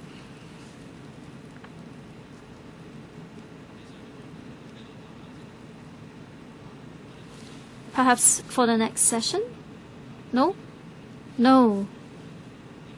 Ms. Leung, we have a second batch. We have a second session, okay? Under Secretary, I would like to thank all of you for your attendance. I appreciate your thoughts and opinion. We will make reference to what you have said today. We will ask the colleague from the Education Bureau to talk about the international school issue. And we'll also talk about the labor issues. We are talking about legislating against discrimination targeting sexual orientation. This is highly controversial and highly sensitive. So in order to deal with it, we have to be very cautious. And in the process,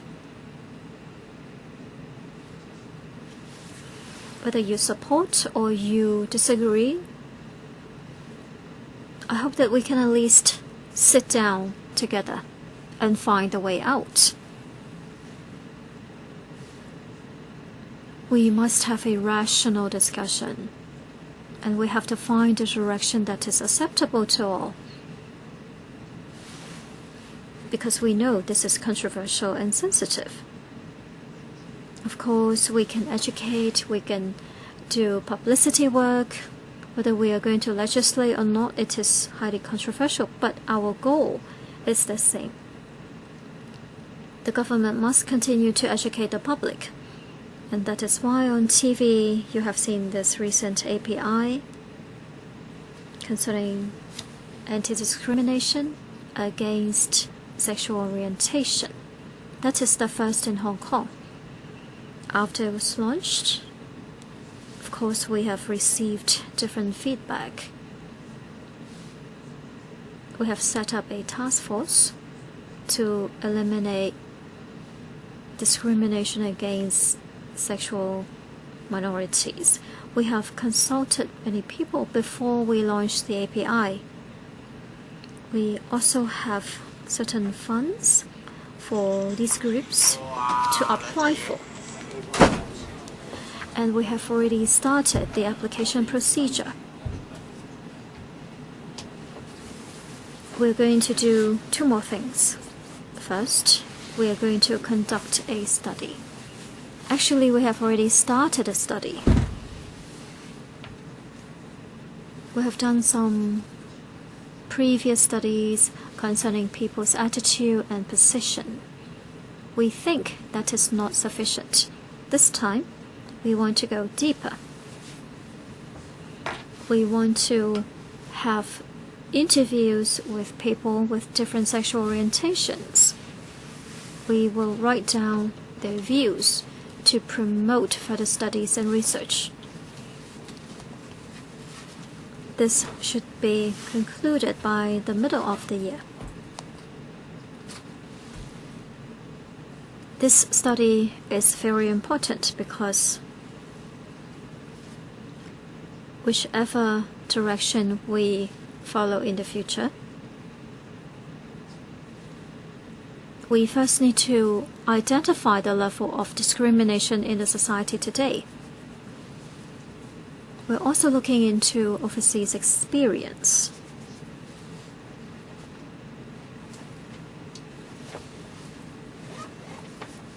So hopefully we can continue to collect views in the future.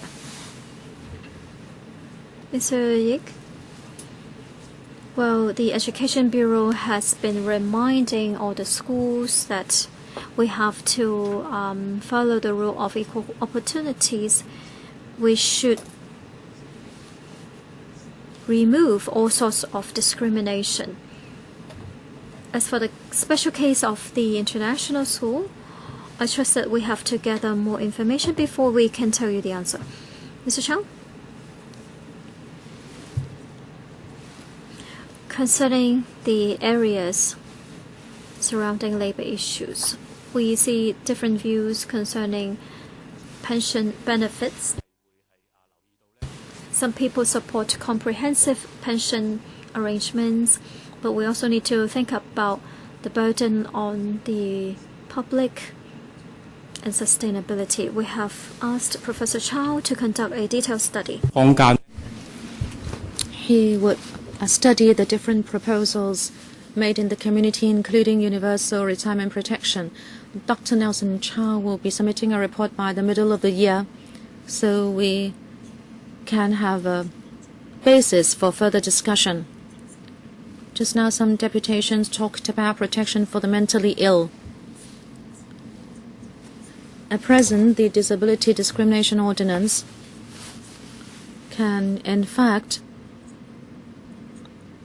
follow up on discriminatory behavior, and the Rehabilitation Advisory Committee is cooperating with different sectors to educate the public. Starting from 2013, we have increased resources for public education, and also the Rehabilitation Commissioner will be upgraded so he can better coordinate different policy areas to protect the rights of the disabled. As for corporal punishment, the Social Welfare Department is conducting public education, especially parents' education, together with NGOs. If children are physically hurt, then we can do follow-up according to the law, and in fact penalties have been meted out. And then collective bargaining, can I ask the Labour Department to report? Ms. Wong. Thank you, Chairman. The administration has always worked to promote voluntary collective bargaining. We have been talking to employees and employers on 3 levels. At the central level, we have the Labour Advisory Board, which will make recommendations to the administration, and then we have tripartite trade committees, and then together with the Human Resources Managers Association, we have regular contact in order to promote good personnel management practices. If employers and employees can have voluntary discussion, there will be more chances for success and it will be more meaningful.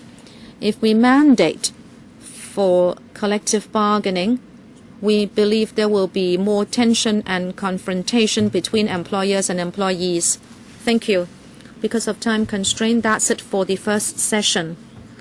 Again, we thank deputations and individuals for coming. We will now start the second session.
Let us get started. This is a panel of the Constitutional Affairs meeting. Would like to listen to you on the third report of the Hong Kong Special Administrative Region under the International Covenant on Economic, Social and Cultural Rights. Would like to listen to your views on that. There are altogether 21 deputations speaking in this session. There are some individuals as well. We have our meeting until 5:30, but since we overran in the second session, we will appropriately extend the time for this session. I will be calling you to speak according to the order. You should not speak for more than 3 minutes. After that, the bell will ring, and please wrap up what you are saying if you hear the bell. If you have submissions that you would like to give us, please do so and give it to the Secretariat. I'd like to remind you that deputations and individuals, when you speak to the panel, you are not covered and exempted by the Legislative Council Powers and Privileges Ordinance. When you speak, please speak into the microphone. If you'd like to listen to the interpretation, Channel 0 is Floor, Channel 1 is Cantonese, Channel 2 is English. After you have spoken, if there is time, I will allow members to put questions. And finally, I will ask the Undersecretary of CMA Bureau to give a consolidated response. Let us get started. Ms. Lau Loi Hung. Thank you, Chairman. This is not a healthy document. Last time, I rented accommodation, but I was driven out by the landowner. There was water leakage in the room. I signed a 1-year tenancy, but the landlord said I need to do renovation since there is water leakage. And then he or she also raised the rent. Now, property owners can raise the rent as much as they like. They also charge us water charges. It is very unfair to us. Thank you. Ms. Lee Hiu Kwan. I am from the joint meeting of Kwai Chung subdivided unit dwellers. There is no rent control. I don't think it is healthy. Property owners are free to do what they want with the rent. They always raise rent. If you can't afford the rent, you are told to move out. We have to pay electric and water charges according to the number of people in the family. I don't know how they charge us. Electricity charges are made once every 2 months, but my air conditioner is so small. Just one in the subdivided unit. However, they charge us $2,000 a month, and then water charges amount to $200 a quarter. If there is only one working in the family, you can't pay the water and electric charges with the entire salary you get. So why don't we have some control? How should I put it? You say something, but you do another. Thank you. Next one, Mr. Lam Kwan Lim. Yes, I'm Won Kwan Lim. Thank you, Chairman. In Article 11.4.4 of the Convention, it says that after the amendment to the Landlord and Tenant Consolidation Ordinance, rent control is totally removed. So there will be healthy operation of the rental market. But we can't see any healthy condition in the rent market since 2004. What we see now is that private rents continue to rise. In Kwai Chung, people don't earn a lot of money, and they need to live in rooftop structures or subdivided flats, but rents continue to go up. If they do not have a tenancy, the landowner may even increase rent every 3 months. You call that a healthy market? In Kwai Chung, it is not the district with the most subdivided units, but people pay $7,000 for 90 square feet, or $4,000 to $5,000 for just 100 square feet. You call that a healthy market? Is it really that ever since rent control was removed, the market operated as if there was equality between landlord and tenants? No. Whatever the landlords say, tenants are in no position to argue, because the landlord would say, if you think the rent is high, you'd better move out. The tenants may ask for a smaller increase, but the landlord would say, why don't you just move out? Therefore, how can you say that this market is healthy? At present, I think this is not just happening in Kwai Chung or Tsuen Wan. We know that in Tai Kok Tsui the situation is even more serious. Therefore, we'd like to say here that under housing, in fact, all Hong Kong people should have the right to housing, but we can't see this happen in Hong Kong. Next one, Mr. Lam Chi Kit. According to the ISCRA, Article 9,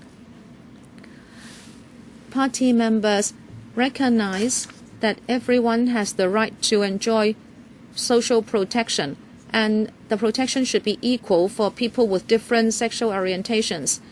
But then there was a survey done a few years ago. It is shown that in this research into domestic violence in families with people with different sexual orientations, only 1.6% of the people would report to organizations for help.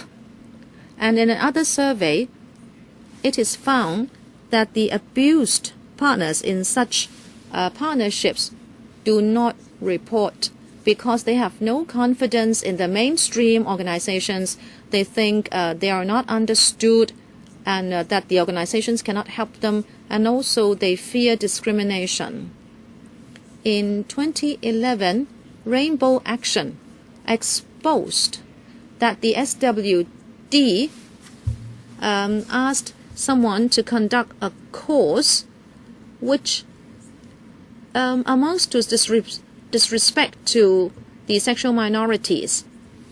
There is this person called Christine, because of emotional problems, asked for help from SWD, but the counselor said, if you will become straight again, then you will get well.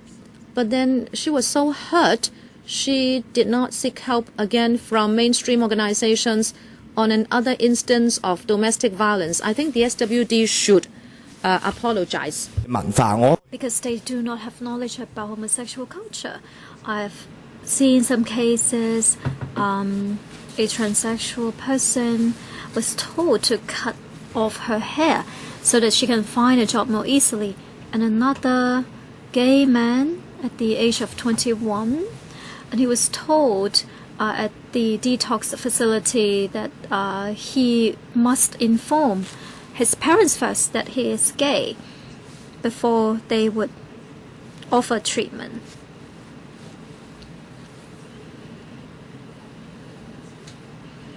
So before services offered to gays and lesbians, there are always some imposed conditions. I have a simple question for the government. If there is any sexual minority group hoping to apply for resources from the government to set up this shelter, who will be responsible? who can approve the application? If you don't even have a dedicated department, there will be no real protection of it. In 2001, the concluding observation from the United Nations was that there should be active steps taken to legislate on anti-discrimination based on sexual orientation. It's taken 13 years and the government hasn't done anything. Around the world, people are laughing at us, and we feel so ashamed. The convention says that we need to legislate to protect such minorities. And last year, there was this statement from a school principal saying that all the employees will have to follow the directive. Any homosexuality or acceptance of homosexuality is a violation in the school, and there will be termination of employment. The education department said that they have already appealed or reminded various schools that it may constitute discrimination. How are you really going to implement the convention other than reminding employers or using code of practices? How do you actually implement the anti-discrimination efforts? If there is discrimination at the workplace, how do they seek damages? 28-year-old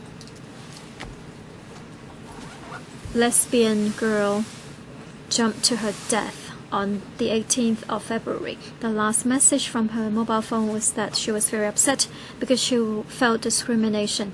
Before she killed herself, she told her friends that she felt a lot of discrimination all around her. 80% of people who are working agree that homosexuals are being discriminated in Hong Kong, and there's a campaign out of the streets supporting homosexuals. So I urge the government to legislate ASAP against discrimination based on sexual orientation. People are worried that once the legislation is there, will they be constrained in many ways? I think they are over-worrying. Discrimination against other minorities, is it going to be illegal as well? I think the government needs to offer clear explanation. When will there be a bill for this piece of legislation, and what is the timetable? Madam Sahonwai. Thank you. I think since that the ICRA has been ratified in Hong Kong, we have to follow the provisions. According to the response of government officials concerning some plastic surgeries offered to transsexuals, there's a lack of arrangement for reconstructive surgeries for sexual transvestites. Many people, according to the government's report, is that they are going through some training, but when will these new doctors be able to provide such services on constructive surgeries?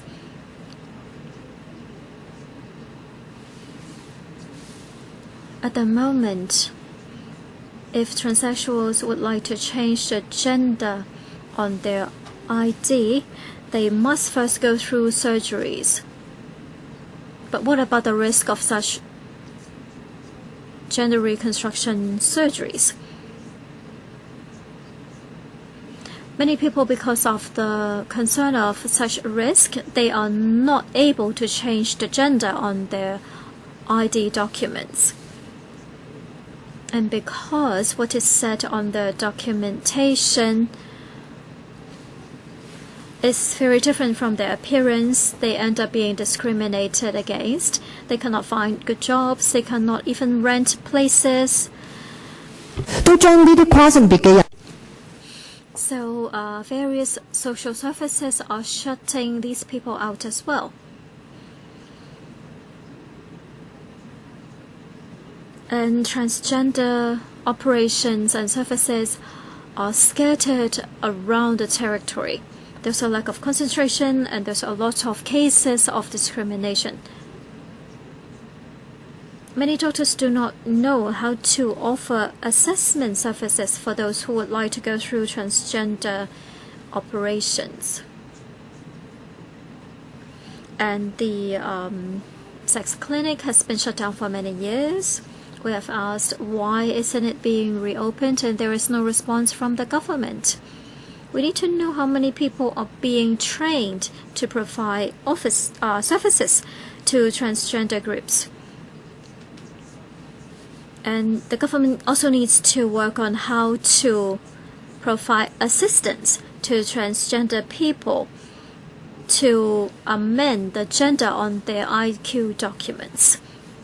And you need to provide more training on service providers to transgender groups.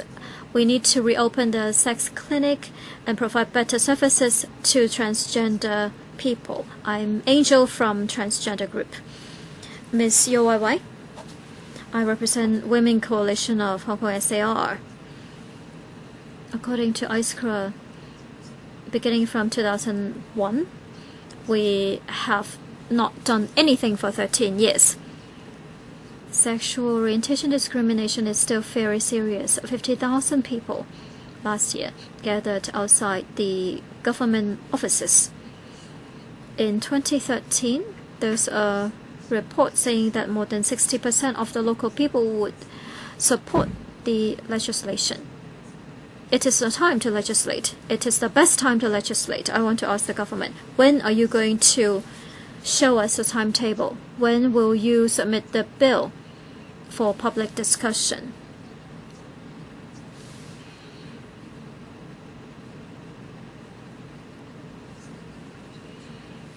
So what we are left to do is to attend such hearings. Many people worry that once we have the legislation, if we say something like, oh, homosexuality is not good, it is illegal. Or if schools want to teach the children that homosexuality is not good, they will have to show the legal liability. Such misunderstanding must be eradicated by the introduction of the bill. The Women Coalition has done a survey. 31% of those people interviewed have been subject to sex orientation discrimination in the school setting. And what cases we have on hand involve really malicious comments. For example, a teacher telling the students, "You are a damn lesbian. Why do you like women?" So for those who object to the new legislation, do you allow teachers in the schools to tell children such things? We're not saying that you cannot offer any comments that may be negative about homosexuality. What we are trying to protect is our students, who should not be insulted or harassed in the school setting. For the objecting parties, what do you suggest that we can do so that discrimination and insults will not continue in the school setting? Finally, I want to tell the government, you said that in 2004 you held this very successful forum, but the forum is now history. How successful can it possibly be? I urge you to legislate as soon as possible. Mr. Chung Chi-ho, time and again the United Nations have urged the Hong Kong government to legislate against discrimination based on sexual orientation. The government hasn't done anything, however, and has not taken up its duties, has not legislated, has not offered any timetable. It continues to allow discrimination against social minorities. I know this young boy who has come out. this teacher who has come out, and there's an emergency meeting in the school telling him that if he wanted to keep his job and to make sure that the scandal doesn't go out, they asked the teacher to leave the school on a voluntary basis. So they have not acted according to the level of ability of the teacher.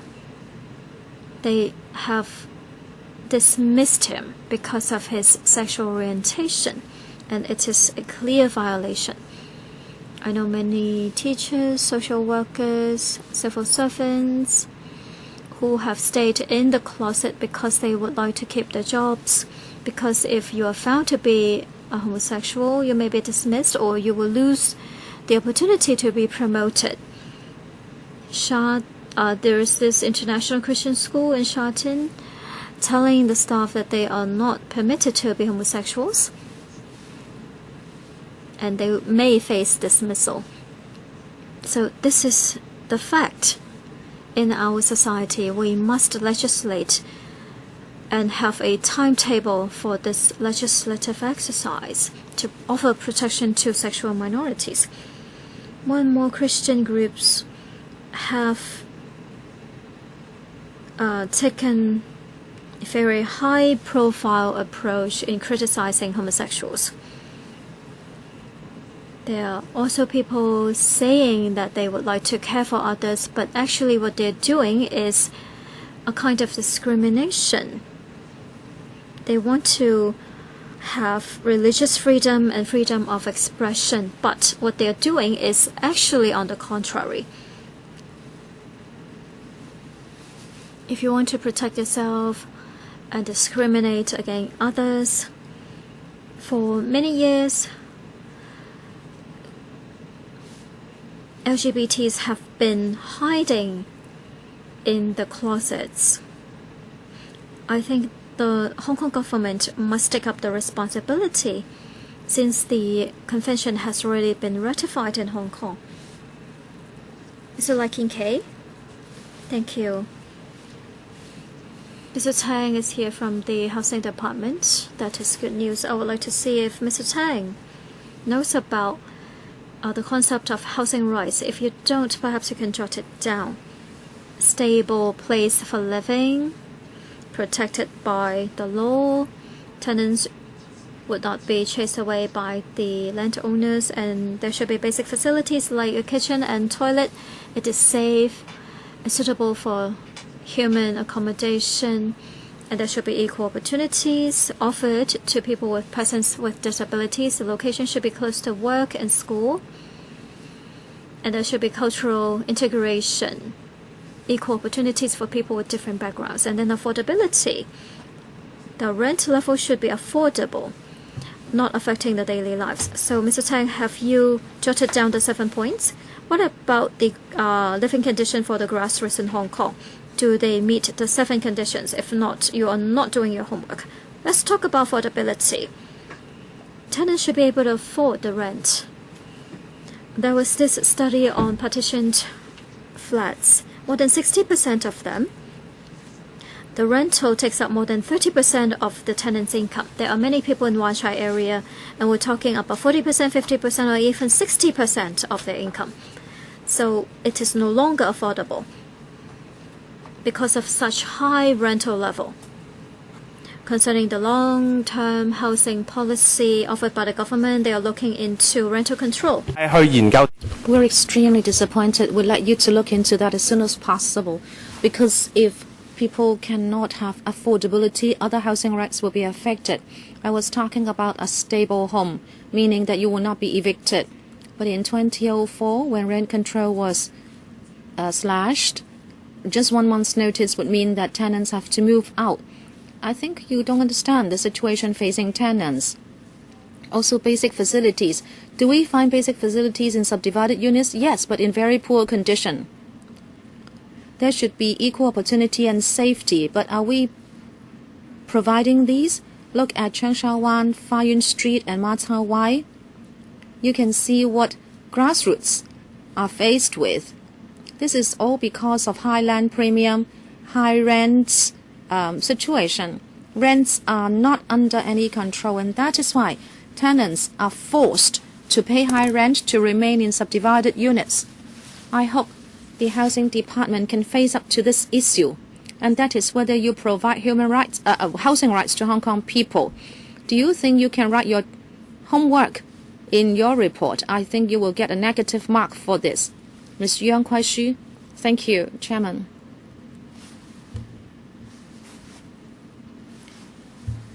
I live in Wan Chai. I live in an accommodation with 140 square feet. Whenever the rent was risen, it is less than a year, and electricity and water charges are also raised. We dare not find a job because we may exceed the income limit of PRH. C.Y. Leung said we should be housed in 3 years, but I have been applying for 4 years. My youngest son is 14 years old. We sleep on a bunk bed with one on the floor. There is no window in the subdivided unit. Well, there is one opening, but it faces a light well. My children's growing up is affected. My daughter does her homework on her bed. We cannot have the entire family have a meal together because there is no place for a table. Why don't you have rent control? Hong Kong has one country, two systems. Why can't you have rent control for such accommodation? Later on, my children will be grown. If they work, would they be forced to live in subdivided units again? There is no safety because one iron gate will lock us up, all of us. There is no way out. We have been waiting for PRH, and we have been waiting for 4 years, and the income limit prevents us to find a job. The two children are always fighting because of such limited space. If one gets up, the other has to remain on the bed, or else there would again be a fight. I hope you will implement rent control. We have no way to tackle continuous rent rises. I also have to pay school fees for my children. The landlord will say, if you can't afford the rent, go away. Try elsewhere. You will not find the same kind of accommodation. Thank you. Next one, Ms. Ng Ho. Ms. Ng Ho, yes? Please speak. I live in a subdivided unit in Shao Ki Wan. Please continue. I pay $4,000 in rent. I hope there will be rent control.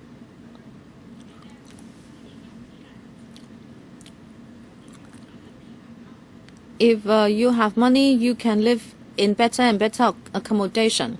But we are the opposite. I live in a subdivided unit. It's like in the basement. The environment is very poor. There is no window and no ventilation. I have been in Hong Kong for so long. I'm over 70 years old. What kind of benefits does the government give us? There is not even housing. C.Y. Leung says we will be housed in 3 years, but no, not even in 6 years. What are you going to do to give us housing?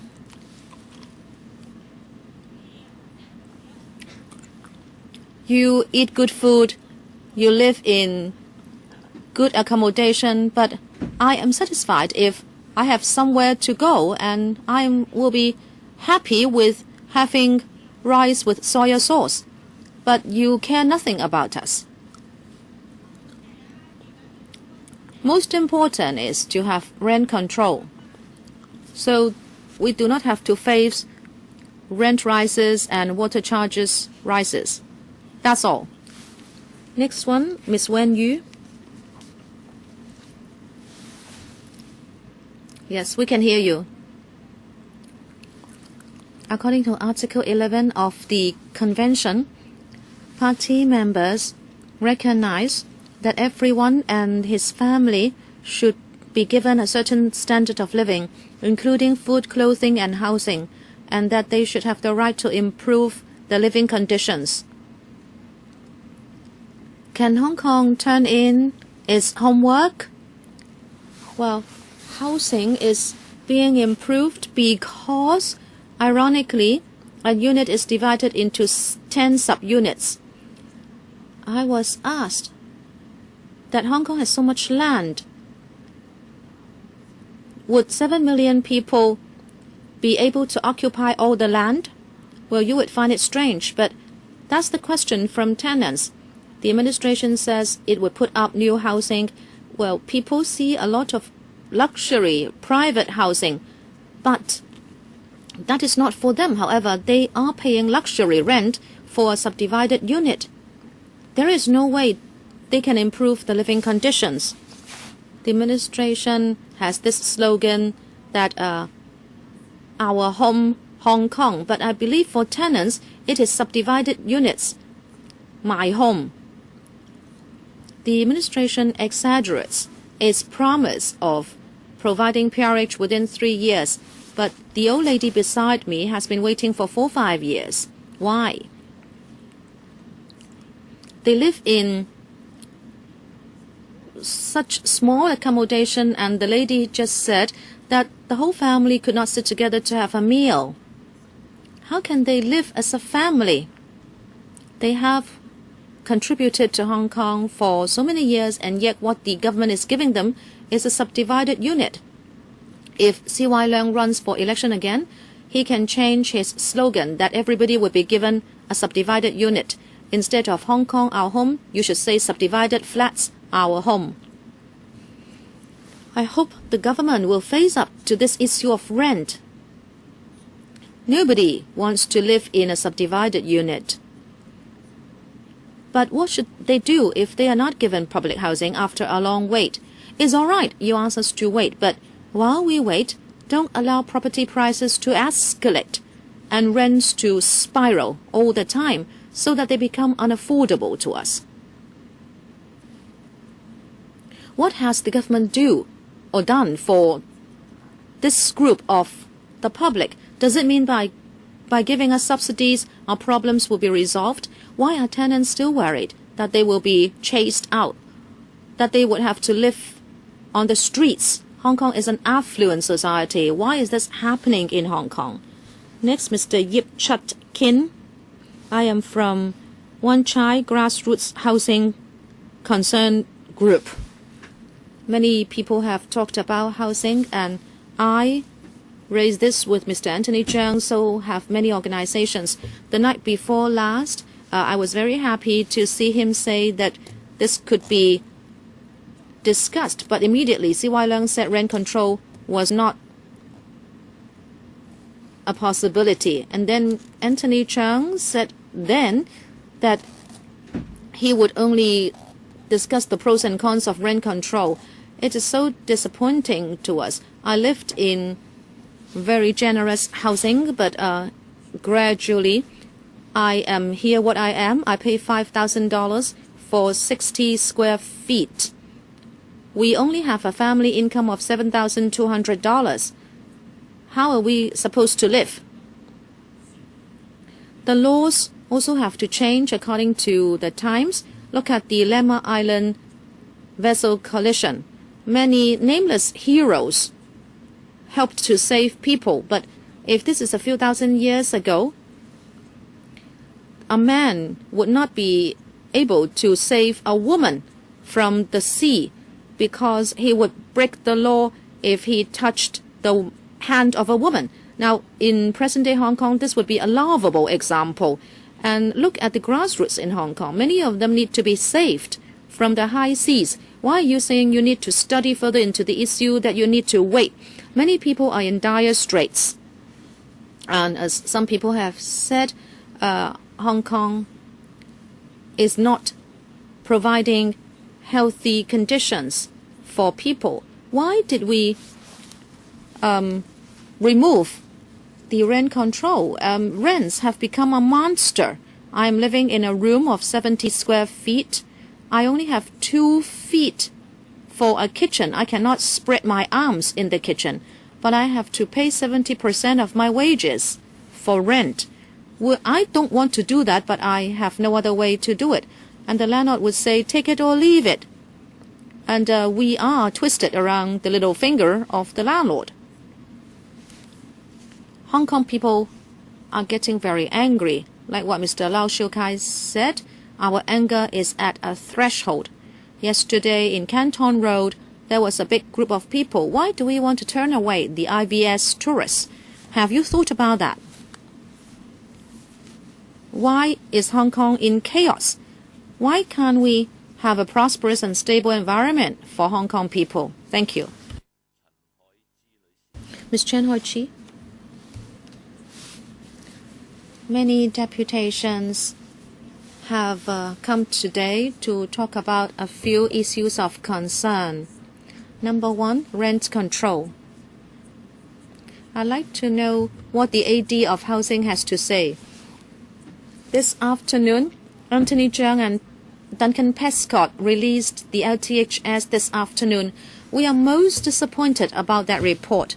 Just like a Wan Chai resident said, that he was happy to hear Anthony Cheung say he would look into rent control, and we thought in the end you could face the United Nations, because the convention said that there should be long-term, stable, safe and affordable housing. We believe rent control is an effective way to provide that kind of housing, but Mr. Anthony Cheung has gone back on his words just in 2 days' time. We like to tell society, Mr. Anthony Cheung said that rent control has a lot of negative impact, but we can't agree. We don't know why he thinks rent control is negative for society. Why doesn't he think about the lack of rent control and its negative impact?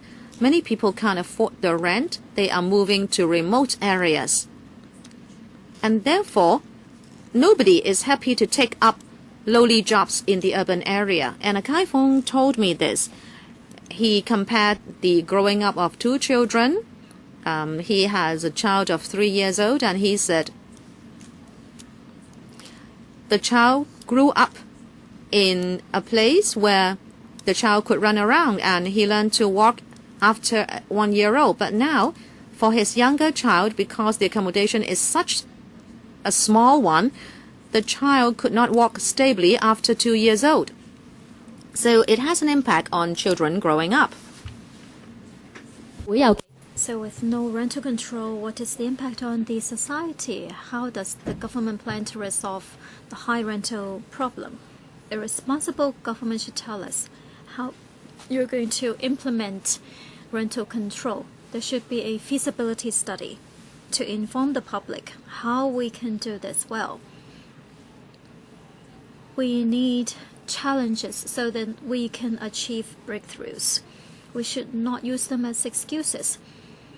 In the long-term housing policy, it says that in order to control the rental level, we can just increase the supply of housing. Even the United Nations has serious doubt on this. Article 55 says that without rental control, please explain steps taken to protect people against real estate speculation. So we need to assess the impact on the rental level coming from real estate speculation. We need to have a feasibility study.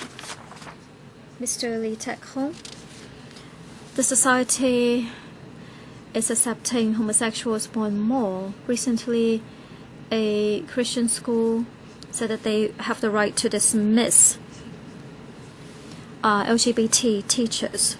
The education department said that we have this code of practice and we should not have such discrimination.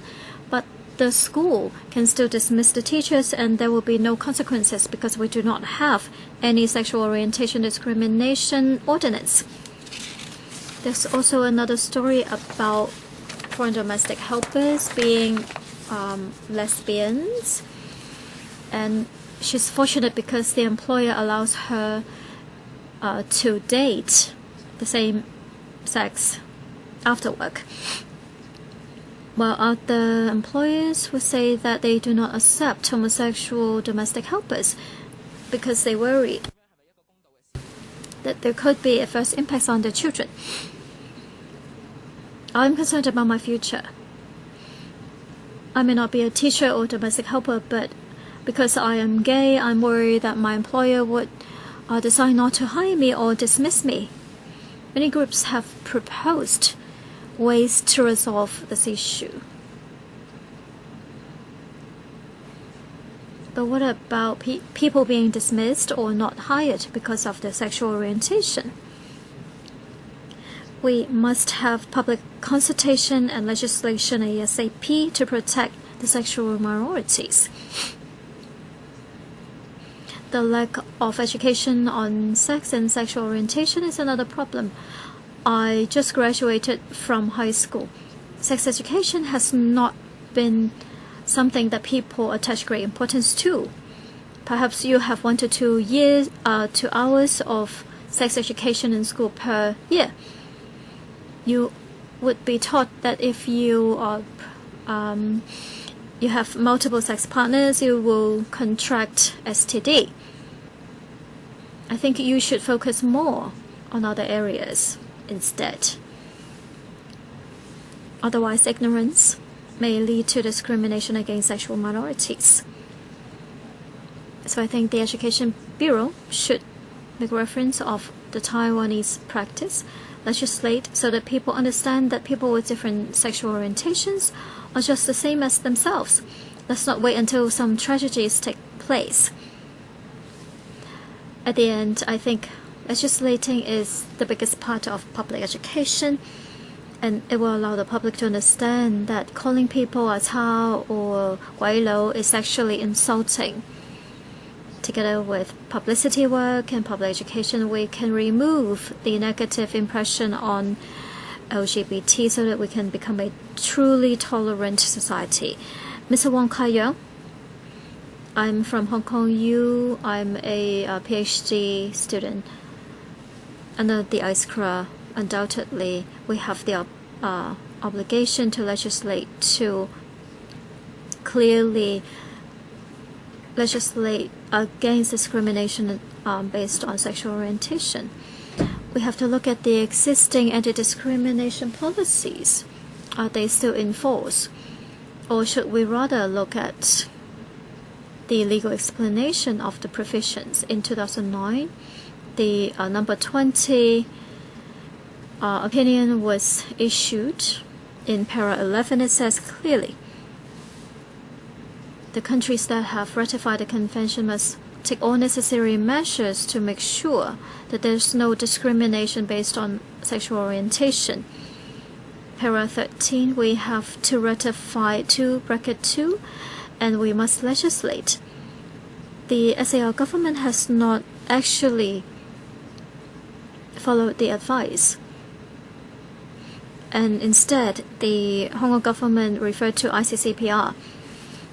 The Society for Truth and Light is not telling us the truth. Beginning from 2005, the United Nations has asked Hong Kong government 3 times at least to legislate clearly. We have to refer to ICRA in 1996, 2001, and 2005. The United Nations has already asked clearly that Hong Kong government should ratify the convention through legislation, and the Society for Truth and Light has not presented the truth. I also want to mention that on page 5 of the Society's submission, they quoted this survey conducted by Ms. Sid Ho, and their conclusion is that there's a slight level of discrimination. And they try to paint this picture that there is not much discrimination in Hong Kong, but the fact is just the contrary. And members of the society would not admit that more than 80% of the people at the same study would actually support legislating. So time and again, the Society for Truth and Light has presented false information. In the community, there are some distortions of the true meanings of legislating. They are saying there will be reverse discrimination. I think the government should come out and break such myths. Do not beautify politics with such tactics. The last one, Ms. Joanne Leung.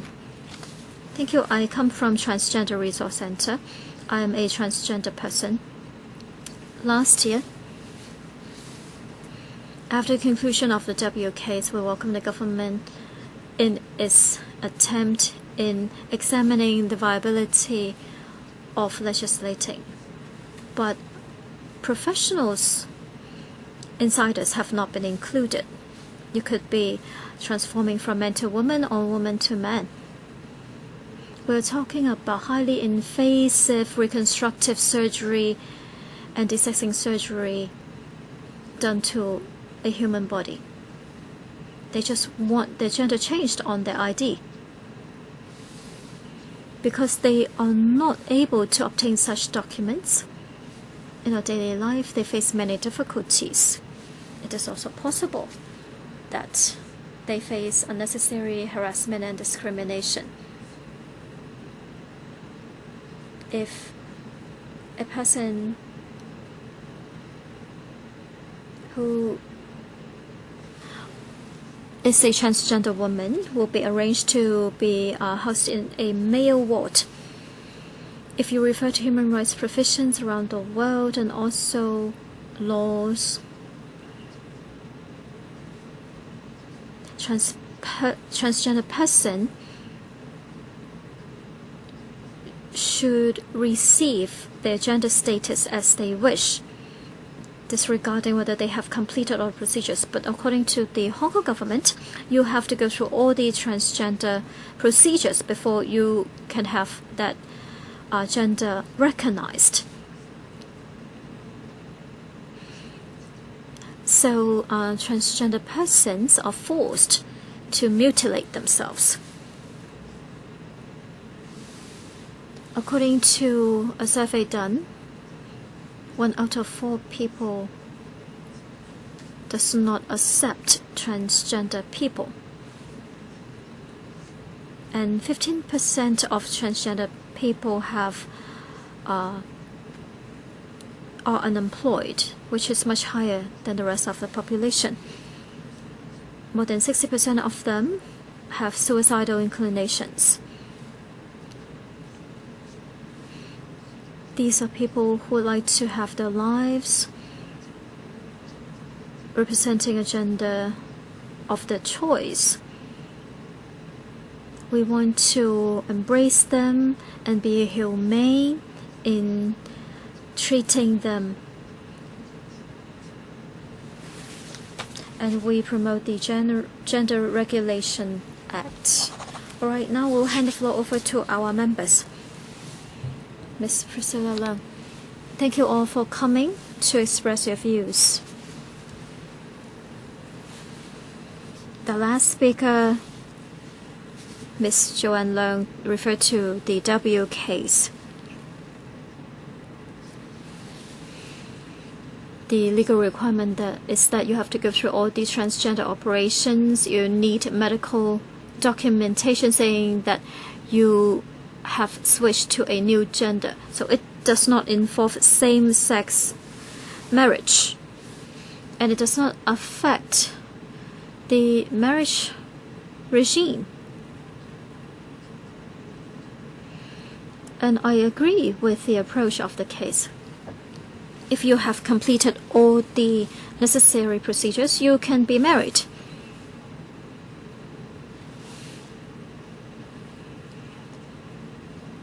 And there's this encouragement on studying into the situation, but we don't have to follow the advice of the judges. Many people have referred to the ICCPR. 18(4) clearly states that parents have freedom in educating the children in terms of religion. This is part of human rights. Many people with religious backgrounds were worried during the reunification period because the local people may have different religious beliefs compared to the people in the mainland. So Article 32 states that those who have religious beliefs, they have the right to have their own expressions. I think the major direction is mutual respect. No one should step on others. Last year, however, the EOC, when Lemon Kwong was the chairman, publicly said that people who objected to homosexuality is a violation of collective conscience. Many people felt insulted, offended because of their religious beliefs. Some people expressed their views and they were called moral Taliban. Isn't that also insulting? I would like to ask the chairman. The task force has been set up. You will try to encourage the community to respect people with different sexual orientation. How do you protect religious freedom? This is something very fundamental.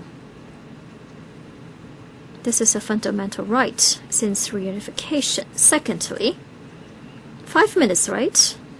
Secondly,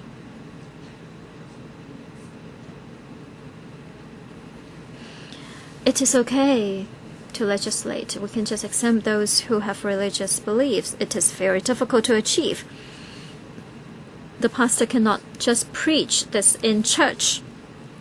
We have to promote it. We have to advocate it. But is he not to do it outside of the church? Or if he's being sued, he can claim that he is a believer. Is it a good defense? I want to tell you, legislating is not a solution for ethical controversies. There are simply things that cannot be resolved. The one man, one woman marriage system or various types of relationships are not covered. Extramarital affairs or multiple partners. We're not to discriminate such people. But if this is their choice, they don't need to come out or stay inside the closet in front of us. And if I ask people, what is your relationship status? Who are your boyfriends? Who are your girlfriends? It is not necessary. Many people have talked about the international school incident. Once the legislation is ready, religious schools will be under attack. They may be sued. Some schools specify that they will only accept female members of the board as their board members, or someone who is single. And then someone who is married may apply for the position and he may turn it away. This may not be possible after a law is made, but people can operate school on the basis of religion. Now, can religion still be protected? Or should we go for mediation if there is a conflict of morals, so we can have a relatively peaceful resolution? We need to learn from overseas experience like the US. No litigation ever took place, and then Canada and Australia, a law was made and then it was almost immediately abolished. Money was wasted, and in certain places the government was near bankruptcy because of continuous litigation. If we insist on legislation, there would be a wedge driven between the people. If the government wants to go for legislation, you are planting a bomb. I would therefore say that you should go for mediation instead of legislation. Just now, somebody said that somebody could have criminal liability. And indeed, legislation can cause fear. This is one way to cause fear. I hope you will talk about graduate progress and freedom. Let us not make extreme remarks against others. If you say people who object to homosexuality and you think they are conservative, then it's all right. But you shouldn't say that this is a sin. In the Bible, we talk about sins, not crimes. People can say that all the time, but if you make a law, there will be misunderstanding and people can take legal action against such remarks. Therefore, I do hope that the administration has heard me. Legislation is not the way to go. The meeting should end at 5:30. We have overrun somewhat. I would ask the Undersecretary to see whether he would like to give a consolidated response and see who else from the administration team would like to speak. Undersecretary. First, Chairman, I'd like to thank the deputations for attending the meeting. We believe your views are useful reference. Just now, the views were on two matters, one, housing, and two, sexual discrimination. I will defer to the Housing Department in a moment. In these two sessions, I think a lot of attention has been paid to anti-discrimination on the ground of sexual orientation, and views are also diverse amongst members.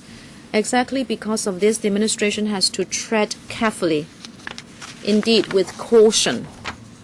We hope to take our work forward step by step. Just now, it was mentioned that there was a forum on sexual minorities, but we don't think it was an effective way to work. That is why we are setting up a working group that would include people who support or not support legislation.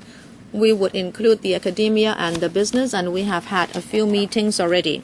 Our aim is indeed to help people keep cool and conduct a rational discussion. And let us face this very real problem. And it is not just about expressing your stance, but rather we should sit down and try to find a way out. Therefore, on the one hand, we have stepped up publicity and education on television. We are publicizing anti-discriminatory messages. We'll continue to do that. On the other hand, how should we go forward? We have invited an academic institution to do an in-depth study to see how serious discrimination is in Hong Kong. The study has started. We'll have the findings by the middle of the year. On the other hand, we are starting to look at overseas examples. Overseas examples may not totally apply to Hong Kong, but we can certainly learn from those experiences. And what will happen if the same is put into the Hong Kong context? We need to look at these from different perspectives, religious, moral, or cultural. I hope, therefore, that the working party and also society as a whole should try to do away with the misunderstanding among us so we can have a common platform for further discussion. Then we can have hope of finding a way out. We hope that the community can look at this from different angles and that there would be more exchange and communication. We believe moving away discrimination or actually misunderstanding, we will be able to have more consensus. Housing department. Many talked about housing needs of the grassroots. We understand that the grassroots in Hong Kong, especially those who are in subdivided units, have a strong demand for housing. As I said in the last session, how should we tackle this problem? The most effective and basic way to do it is to increase the supply of PRH. As I said, the PA has promised that the total production in the next 10 years will reach 470,000, 60% of which, or 280,000, will be public housing.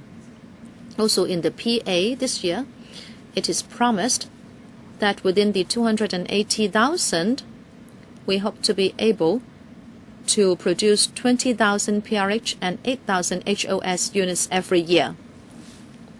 If this can be achieved in the next 10 years, I believe there will be great relief to the grassroots, because the new promise compared to the last one means an increase of 36%. Many deputations also said just now that they would like to have the reintroduction of rent control. We understand many people in Hong Kong during the consultation on LTHS have spoken on this, hoping that there would be the reintroduction of rent control. But on previous occasions, and also recently, we said that we are worried because once we have rent control, landowners may not want to rent out their property, and there will be a reduction of units available. In the end, rents will go up. And some landowners will also try to set the rent high in the first instance if they know there is rent control. So are we going to see the negative effect first before we see the positive one? Whether or not we should have rent control again, we need to give that comprehensive consideration to find out the pros and cons. We will do a study and look at overseas experience before we make a decision. That's all from me, Chairman. Okay, that's all for the meeting today. I'd like to thank the deputations for coming and also individuals. I believe the administration has heard you. I believe the administration will consider these views and do follow up where appropriate. The meeting is adjourned. The next meeting will be held on the 17th of March at 2:30, a Monday. Thank you very much.